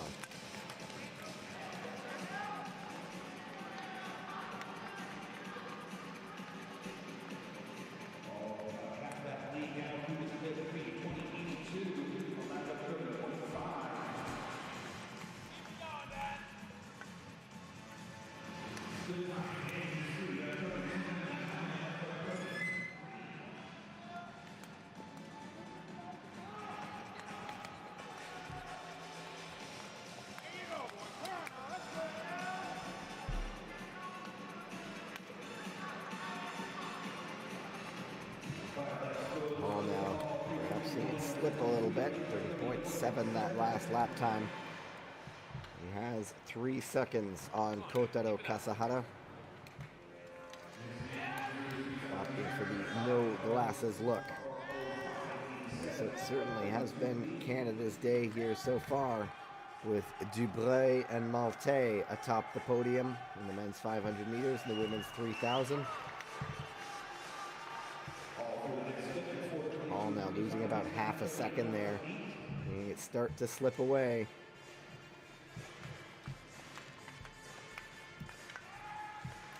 He loses half a second a lap. going to be very, very close indeed.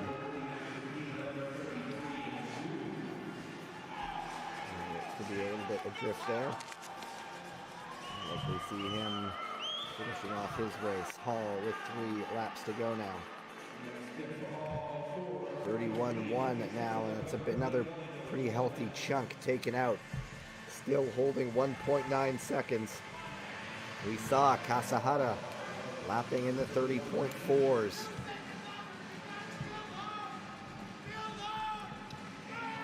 Can Hall refine some form and stop the bleeding a little bit? Just needs to hang on for 2 more laps now in a 31.3. And Hall, by the skin of his teeth right now, 1.1 seconds in front.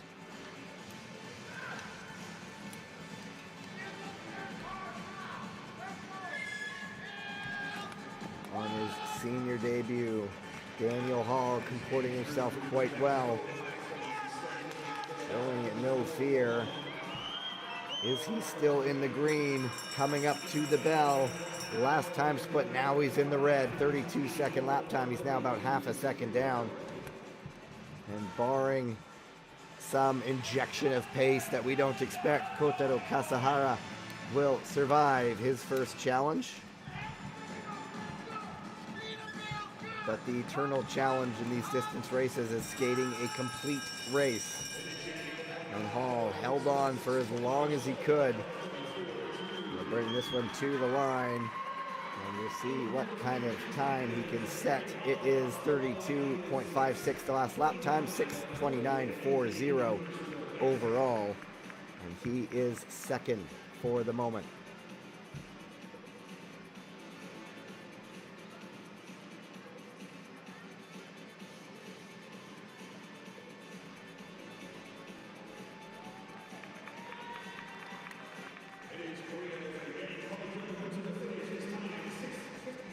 And there is Yang crossing in 7, 6:56.09. And so, if I'm not mistaken, 6:29.40 is another personal best. That one for Daniel Hall. To the tune of a couple of seconds. And if there's any disappointment at seeing the lead slip away, so you can look up and say you've gone faster than you ever have in this 5,000 meters. So small victories along the way. And when you're 18 years old, a lot more races to come.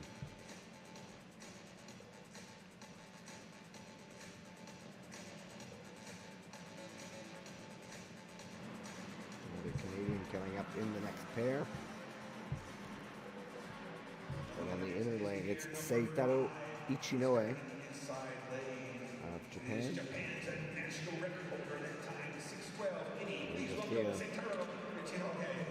Japanese record holder in the distance. And Graham Fish from Moose Jaw, Saskatchewan. In Canada's prairies. Go to the start.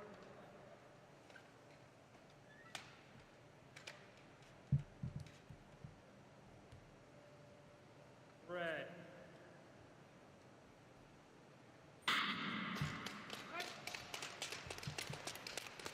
Ichinoe's Japanese record was set in Calgary all the way back in December of 2017. Interesting mix of personal best times. Usually skaters have them all in one location, maybe 2. Ichinoe has a couple set in Hamar in Norway, 1 in Salt Lake City, 1 in Nagano, 1 in Calgary. And so Ichinoe, his best result in the 5,000 this season rather, is a 10th place. That was set in Poland. Actually, pardon me, he started the year with a 8th place in Obihiro. And he also had a 4th place in the 1,500 meters in that first World Cup of the season. Graham Fish has largely been competing in the B division as well. I said, since winning those medals in 2020, he's not been a consistent figure near or top the podium. He's only gotten, was really that 2019-2020 World Cup season where he was at his best when you think of it. For Fish, he had a silver and a bronze in a World Cup 5,000, a bronze in a 10,000, and he finished third in the overall distance classification that combines your points of 5 and 10,000. Since then, though, it's not been as easy for Fish. He finished 6th in the 10,000 at the 2022 Olympics. Right now, though, he is certainly well in front of Kotaro Kasahara. And as is always the case in these races, when the seeded skaters, the higher seeded skaters come, that's when the times start to fall.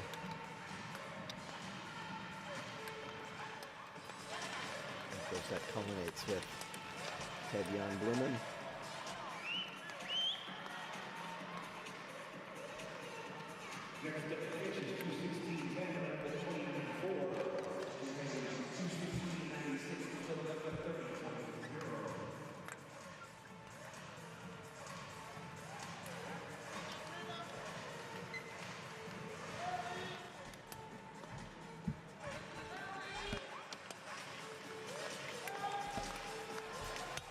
Still Fish in front, closing in on halfway through this 5,000 meter race, and he has a massive gap right now, almost 8 seconds to the good. He's still lapping in the low 29s. So there certainly is experience compared to the younger skaters who would like to be there in a few years' time. Of course, a 20-year-old Kasahara has 6 years on Grand Fish. Fish just keeps adding it, still lapping in the high 29s.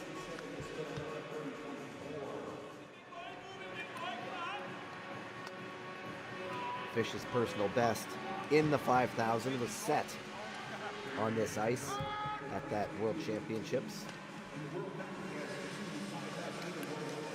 If I'm not mistaken. That is right, in 2020, February 2020. He then went out next day and cracked his personal best, which was at the time the world record in the 10,000 meters the following day. And of course, 10,000 meters was before a man named Niels van der Poel came to the fray.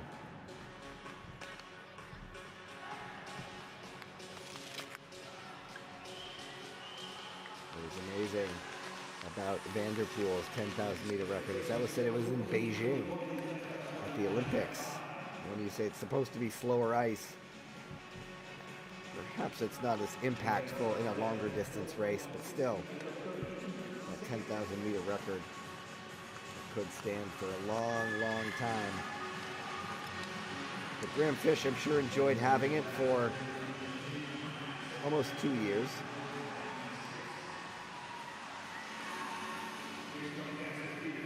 Actually, just over 1 year. Putting up a pretty quick time there here. Still lapping in the 29.6s is Graham Fish. He's got 11 seconds to the good. Ichinoue struggling to hang on to his teammate. It's a matter of a couple tenths of a second, and now it is all gone. Seitaro Ichinoue now in the red behind his teammate. Just makes Kasahara's performance perhaps a little bit more impressive. Pain personified on the face of Seitaro Ichinoue. Fish now, though. Another one close to 30 that time, but still in the 29s.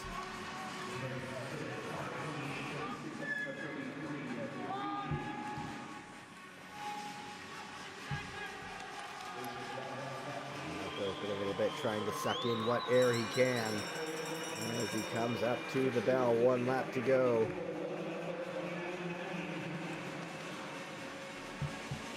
At the same time, beautiful but also excruciating to hear that bell. But still, no, you still have 1 lap to go. It's almost over now. Fish eyeing first place at the moment with 2 pairs still to go. I don't think there's any doubt he's going to go atop. just a matter of what the time will be. Graham Fish goes 6:14.16 by just about 13 seconds ahead of Kotaro Kasahara. Last lap there, 30.15.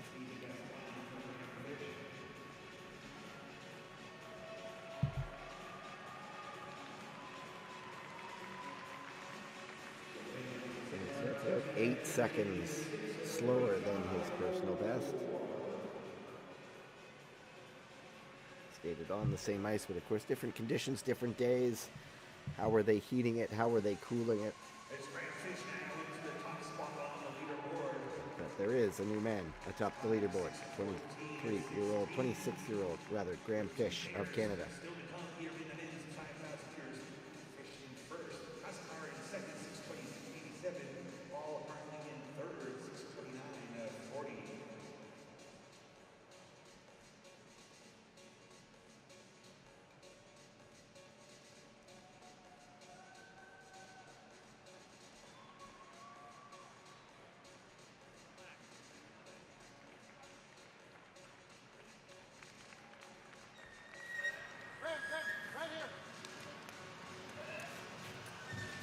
Sure what was going on there, but we'll move on to the final pair on the inner ring. Casey Dawson of the United States, 23 years old, and Riku Tsuchiya of Japan, 26 years old.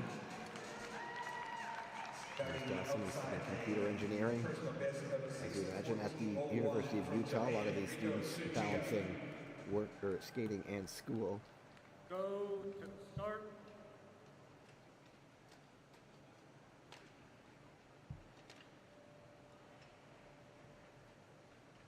Red. Dawson's story for the 2022 Olympic Games in Beijing. Tested positive for COVID-19 2 weeks before the game started. Wasn't able to take the flight with his teammates. Did not feel symptomatic, but continued training. And having been tested 45 times, he finally got the necessary 4 negative tests that allowed him to leave to the games. He landed in Beijing 12 hours before he was supposed to compete in the 1,500 meters. And then not only that, that's when he discovered some of his luggage had been lost along the way. And so he not only had to pass another COVID-19 test, he also had to borrow some equipment from the Latvian skater Harold Silovs. Of course, Silovs, fun fact, is I remember covering speed skating at the 2010 Olympics in Vancouver, and Silovs competed in long track and then headed right over to compete in short track the same day. But anyway, back to Dawson's story. After borrowing equipment, he took part in the 1500, finished 28th, and then finishing in bronze, winning bronze as part of the U.S. team pursuit side. Their first medal in team pursuit since 2010. And so the word ordeal comes to mind for Casey Dawson, but in the end it all paid off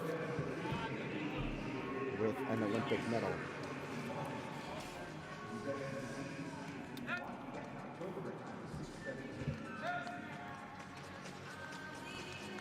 Now Tsuchiya, born and raised in Karuizawa, which is around Nagano. So, of course, he trains at that more southern oval. And I respect this for Riku Tsuchiya. Lists under hobbies, visiting hot springs. And if you have ever been to Japan and got to experience an onsen, I would totally understand if you listed it as a hobby. In my mind, there are few things as relaxing as an onsen. Life-changing experience. But anyway, travels to Japan aside, Tsuchiya, a lot of his international success has come in the team pursuit. Single distance championships medalist, multiple World Cup medalist as well.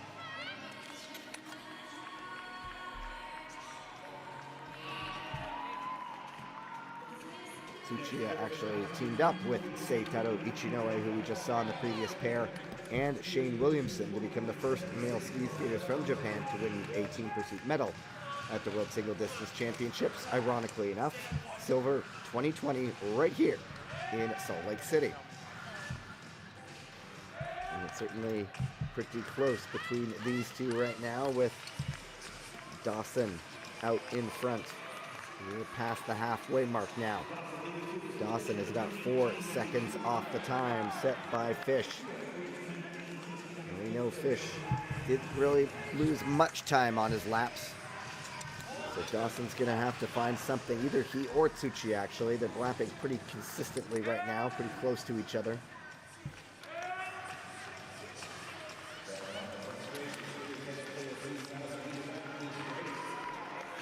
5 laps to go. 2,000 meters. Dawson lapping about a half second quicker than Tsuchiya there. Back down at the 29.2s. That's closing the gap a little bit on Fish.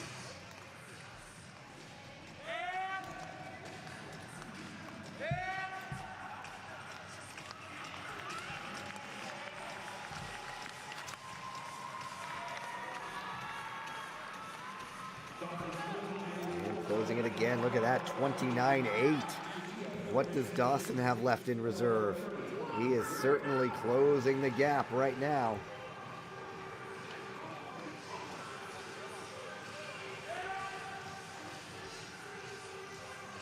All of Dawson's international medals, World Cups, Olympics come in the team pursuit, chasing a 4 continents medal, first international medal by himself. Now it's down even more, 28.5. It's down to 1.6 seconds, certainly feeling the support from the home crowd now. If he stays in the 28.5 range, he is going to be chewing up large chunks of time. Casey Dawson, late push. Graham Fish now looking on a little nervously, I'm sure. 2 laps to go for the American at home. 28.75. Now it's within half a second. Surely at this pace, it won't be long until he's up into the green. Tsuchiya in third at the moment. Casey Dawson, his personal best time is 6:10.8. I'm not sure that's going to challenge it right now, but he's certainly challenging the top of the leaderboard. I think he's picked up this turnover. Now he's in the green. 18 hundredths of a second. That lap time did slip. It is very much game on. How much more time will Casey Dawson lose, or is he just going to save it for one final sprint? There in the bottom right corner, it's down to 2/10. Still in the green, just hanging on. What direction is it going to go next? Fish still the leader, but will it last for much longer? I don't think so. It's down to a 10th. Dawson just, oh, and it's even. It is even. 6:14.16. Identical to Graham Fish. My goodness. Can you believe it?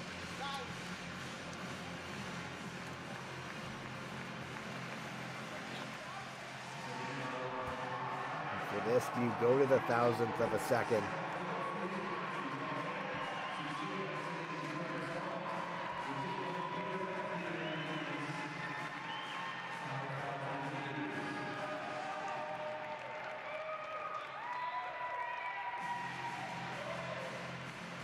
Looks like there's a possible adjustment.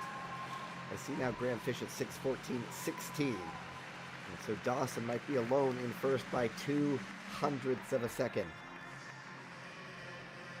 We'll see it settle up once we see the official results up. But at the moment, I believe it's Dawson in front by 2/100ths over the Canadian Graham Fish. But here comes a big, big challenge. First on the inner lane, Chung Jae-won of Korea, and on the outer lane, the great Ted Jan Blumen, gold medalist in the 10,000 meters in 2018, silver in the 5,000 from Pyeongchang. Starting in the outside lane is Canada's national record holder that time. but many times this year on World Cup. 4th place for Ted-Jan Blumen. Eyeing the top of the podium here, though. Go to start.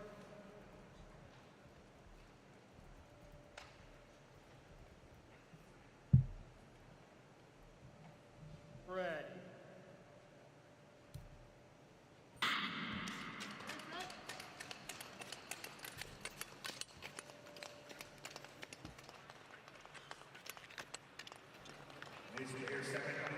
Blumen has been off the podium a few times by the narrowest of margins this year.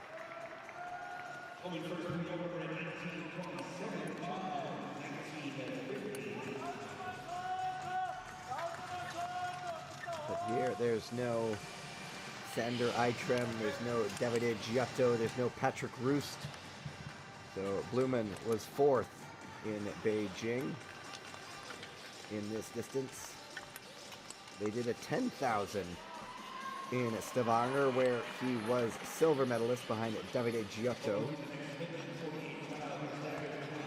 And then it was back to the 5,000 meters in Poland. And Blumen there was another 4th place behind Davide Giotto, Helger Ingebrigtsen, and the great Patrick Roost. But in a 4 continents, there are no European skaters. So if you were to look basically on that alone, you would say Ted-Jan Blumen would be the favorite. And at the moment, almost 3.5 seconds in front. Chung Jae-won also in front, but still a long, long way to go. Blumen lapping 28.5s. And originally from the Netherlands, we all know the story. Wasn't really getting the shot he wanted in the Dutch program. Had a father with the Canadian passport. He's moved there. I know Blumen, he's a Calgarian. He's an Albertan now. With the white cowboy hat and everything.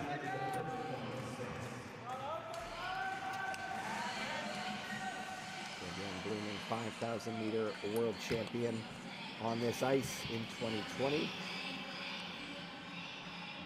4 continents champion in 2022. That was in Calgary. To be noted, the 2022 4 continents was actually held in December of 2021 in Calgary. The 2023 4 continents was held December 2022 in Quebec City. There will be a test, so remember that.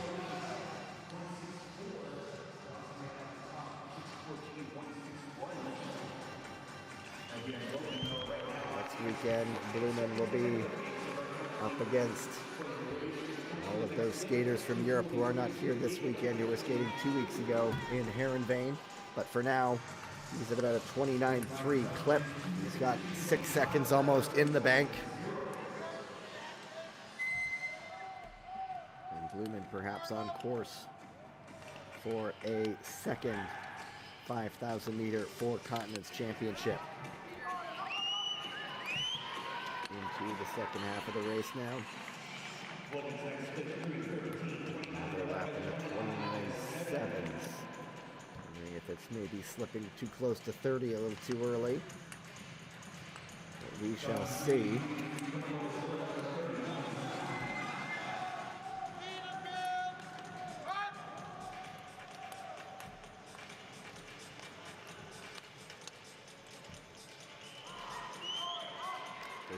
Year-old by far the oldest man in the field. The 29.8 is finished down to 5 seconds now. And I wonder if the doubt starts to creep in a little bit. Is it getting too close to 30?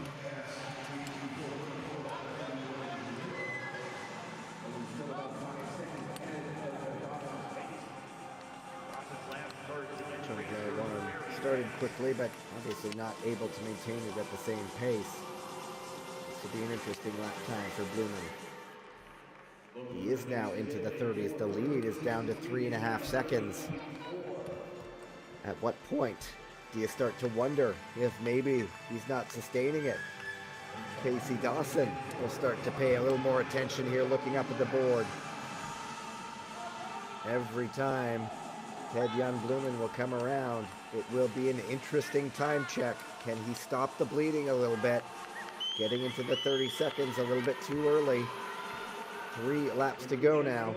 30.8 is down to 1.2. I'd have to say advantage Dawson right now. There he is. Is Blumen losing a little bit too much time? We started spotting it at the second half of the race.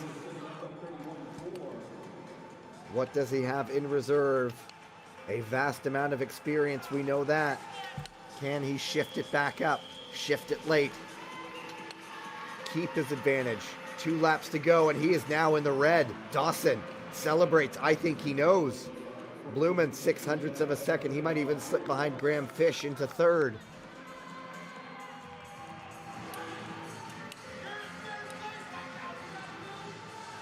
He won World Single Distance Championships gold here back in 2020. Does not look like it's going to be the case here at the Four Continents. Ted-Jan Blumen at the bell. Now he's down by 3/4 of a second, quite clearly in third place. He's slowed back up. It's just over 30 seconds now. Is this a push, perhaps, by Blumen?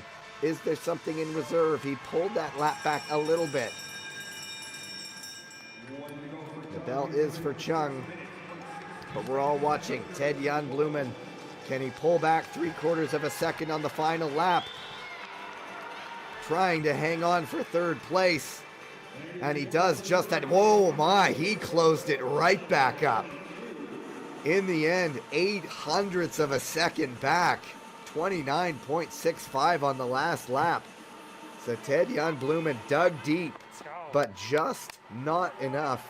And Casey Dawson unofficially looking like he takes gold. Chung Jae-won finishing in 8th, about 20 seconds off the pace. So certainly a lot to dissect in that race for Ted-Jan Blumen. Let it get away just a little bit and fought back and very nearly salvaged victory. Something to put in the memory banks for next weekend to be sure. We'll wait for the official results, of course.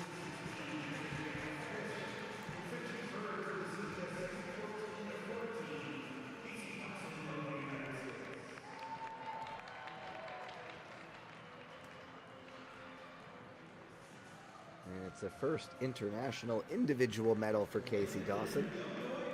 Gold at the Four Continents. Beating the 2022 champion.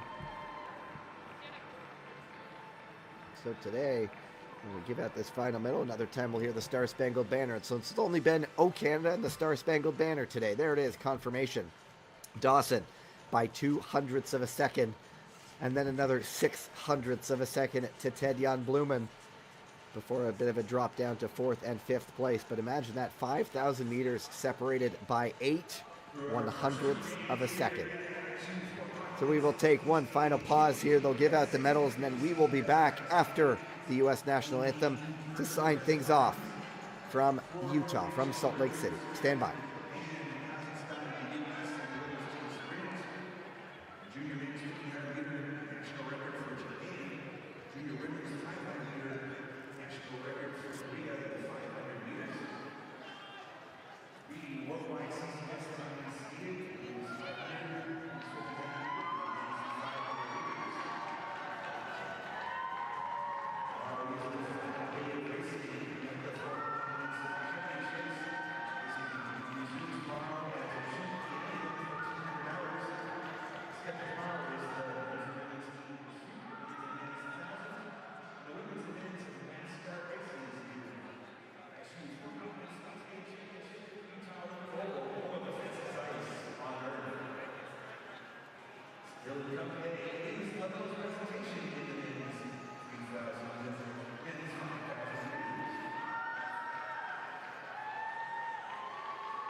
Sorry, I gotta find my pants.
Good job, man. Good job. Greg, your middle laps are crazy. I should have waited a couple laps. Ah, you're good. You still won. That was fun. Yeah, it was. Going away from third to first. Yeah. That's a shame. Yeah, thank you. Yeah, thank you so much. Nice race. Yeah, thank you.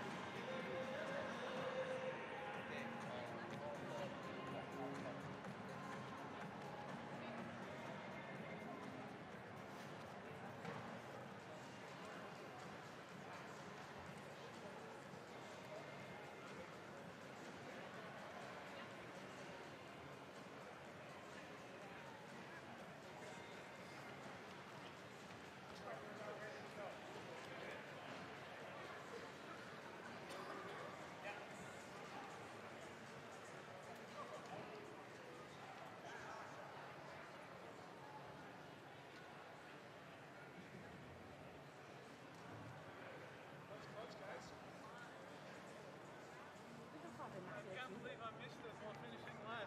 I'm on TV. Okay. Yeah, right him up front. Yeah, that was oh my God. 1,000 meters.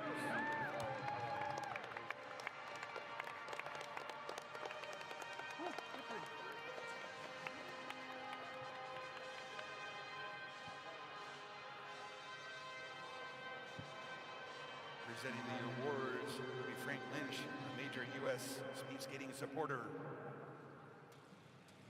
In the men's 5,000 meters, finishing third in the season best 6:14 at 22. From Canada, the bronze medalist, Ted-Jan Bloemen.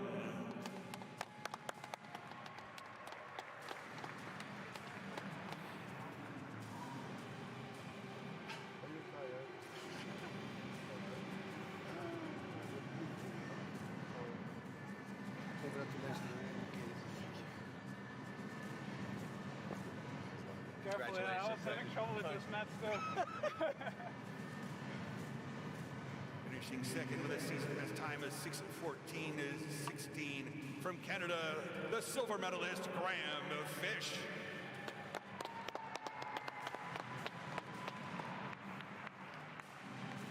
Thank you. Thank you very much. Thank you very much, man. I appreciate it. Finishing first with a season best time of 6:14:14 from the United States, the gold medalist Casey Dawson.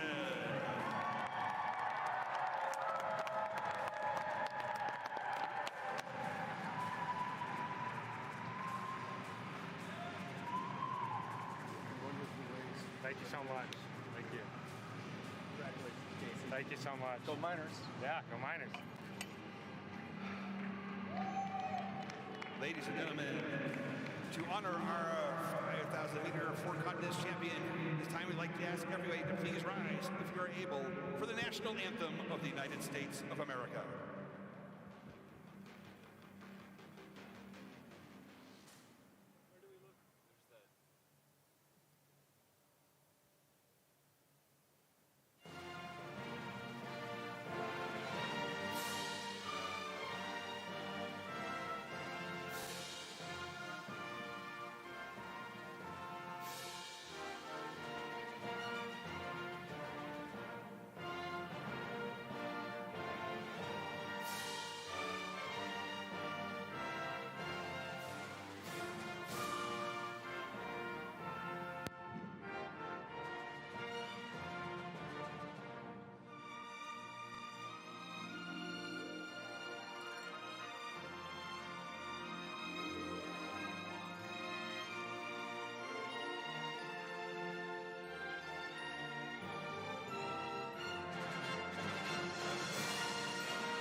Congratulations again to our medalists in the men's 5,000 meters, the bronze medalist Ted Jan Blumen, the silver medalist Graham Fish, and the gold medalist and 5,000 meter champion Casey Dawson.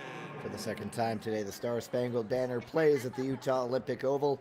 Twice also today, O Canada was performed as the U.S. and Canada swept all the gold medals today on day 2 of the ISU Four Continents Championship.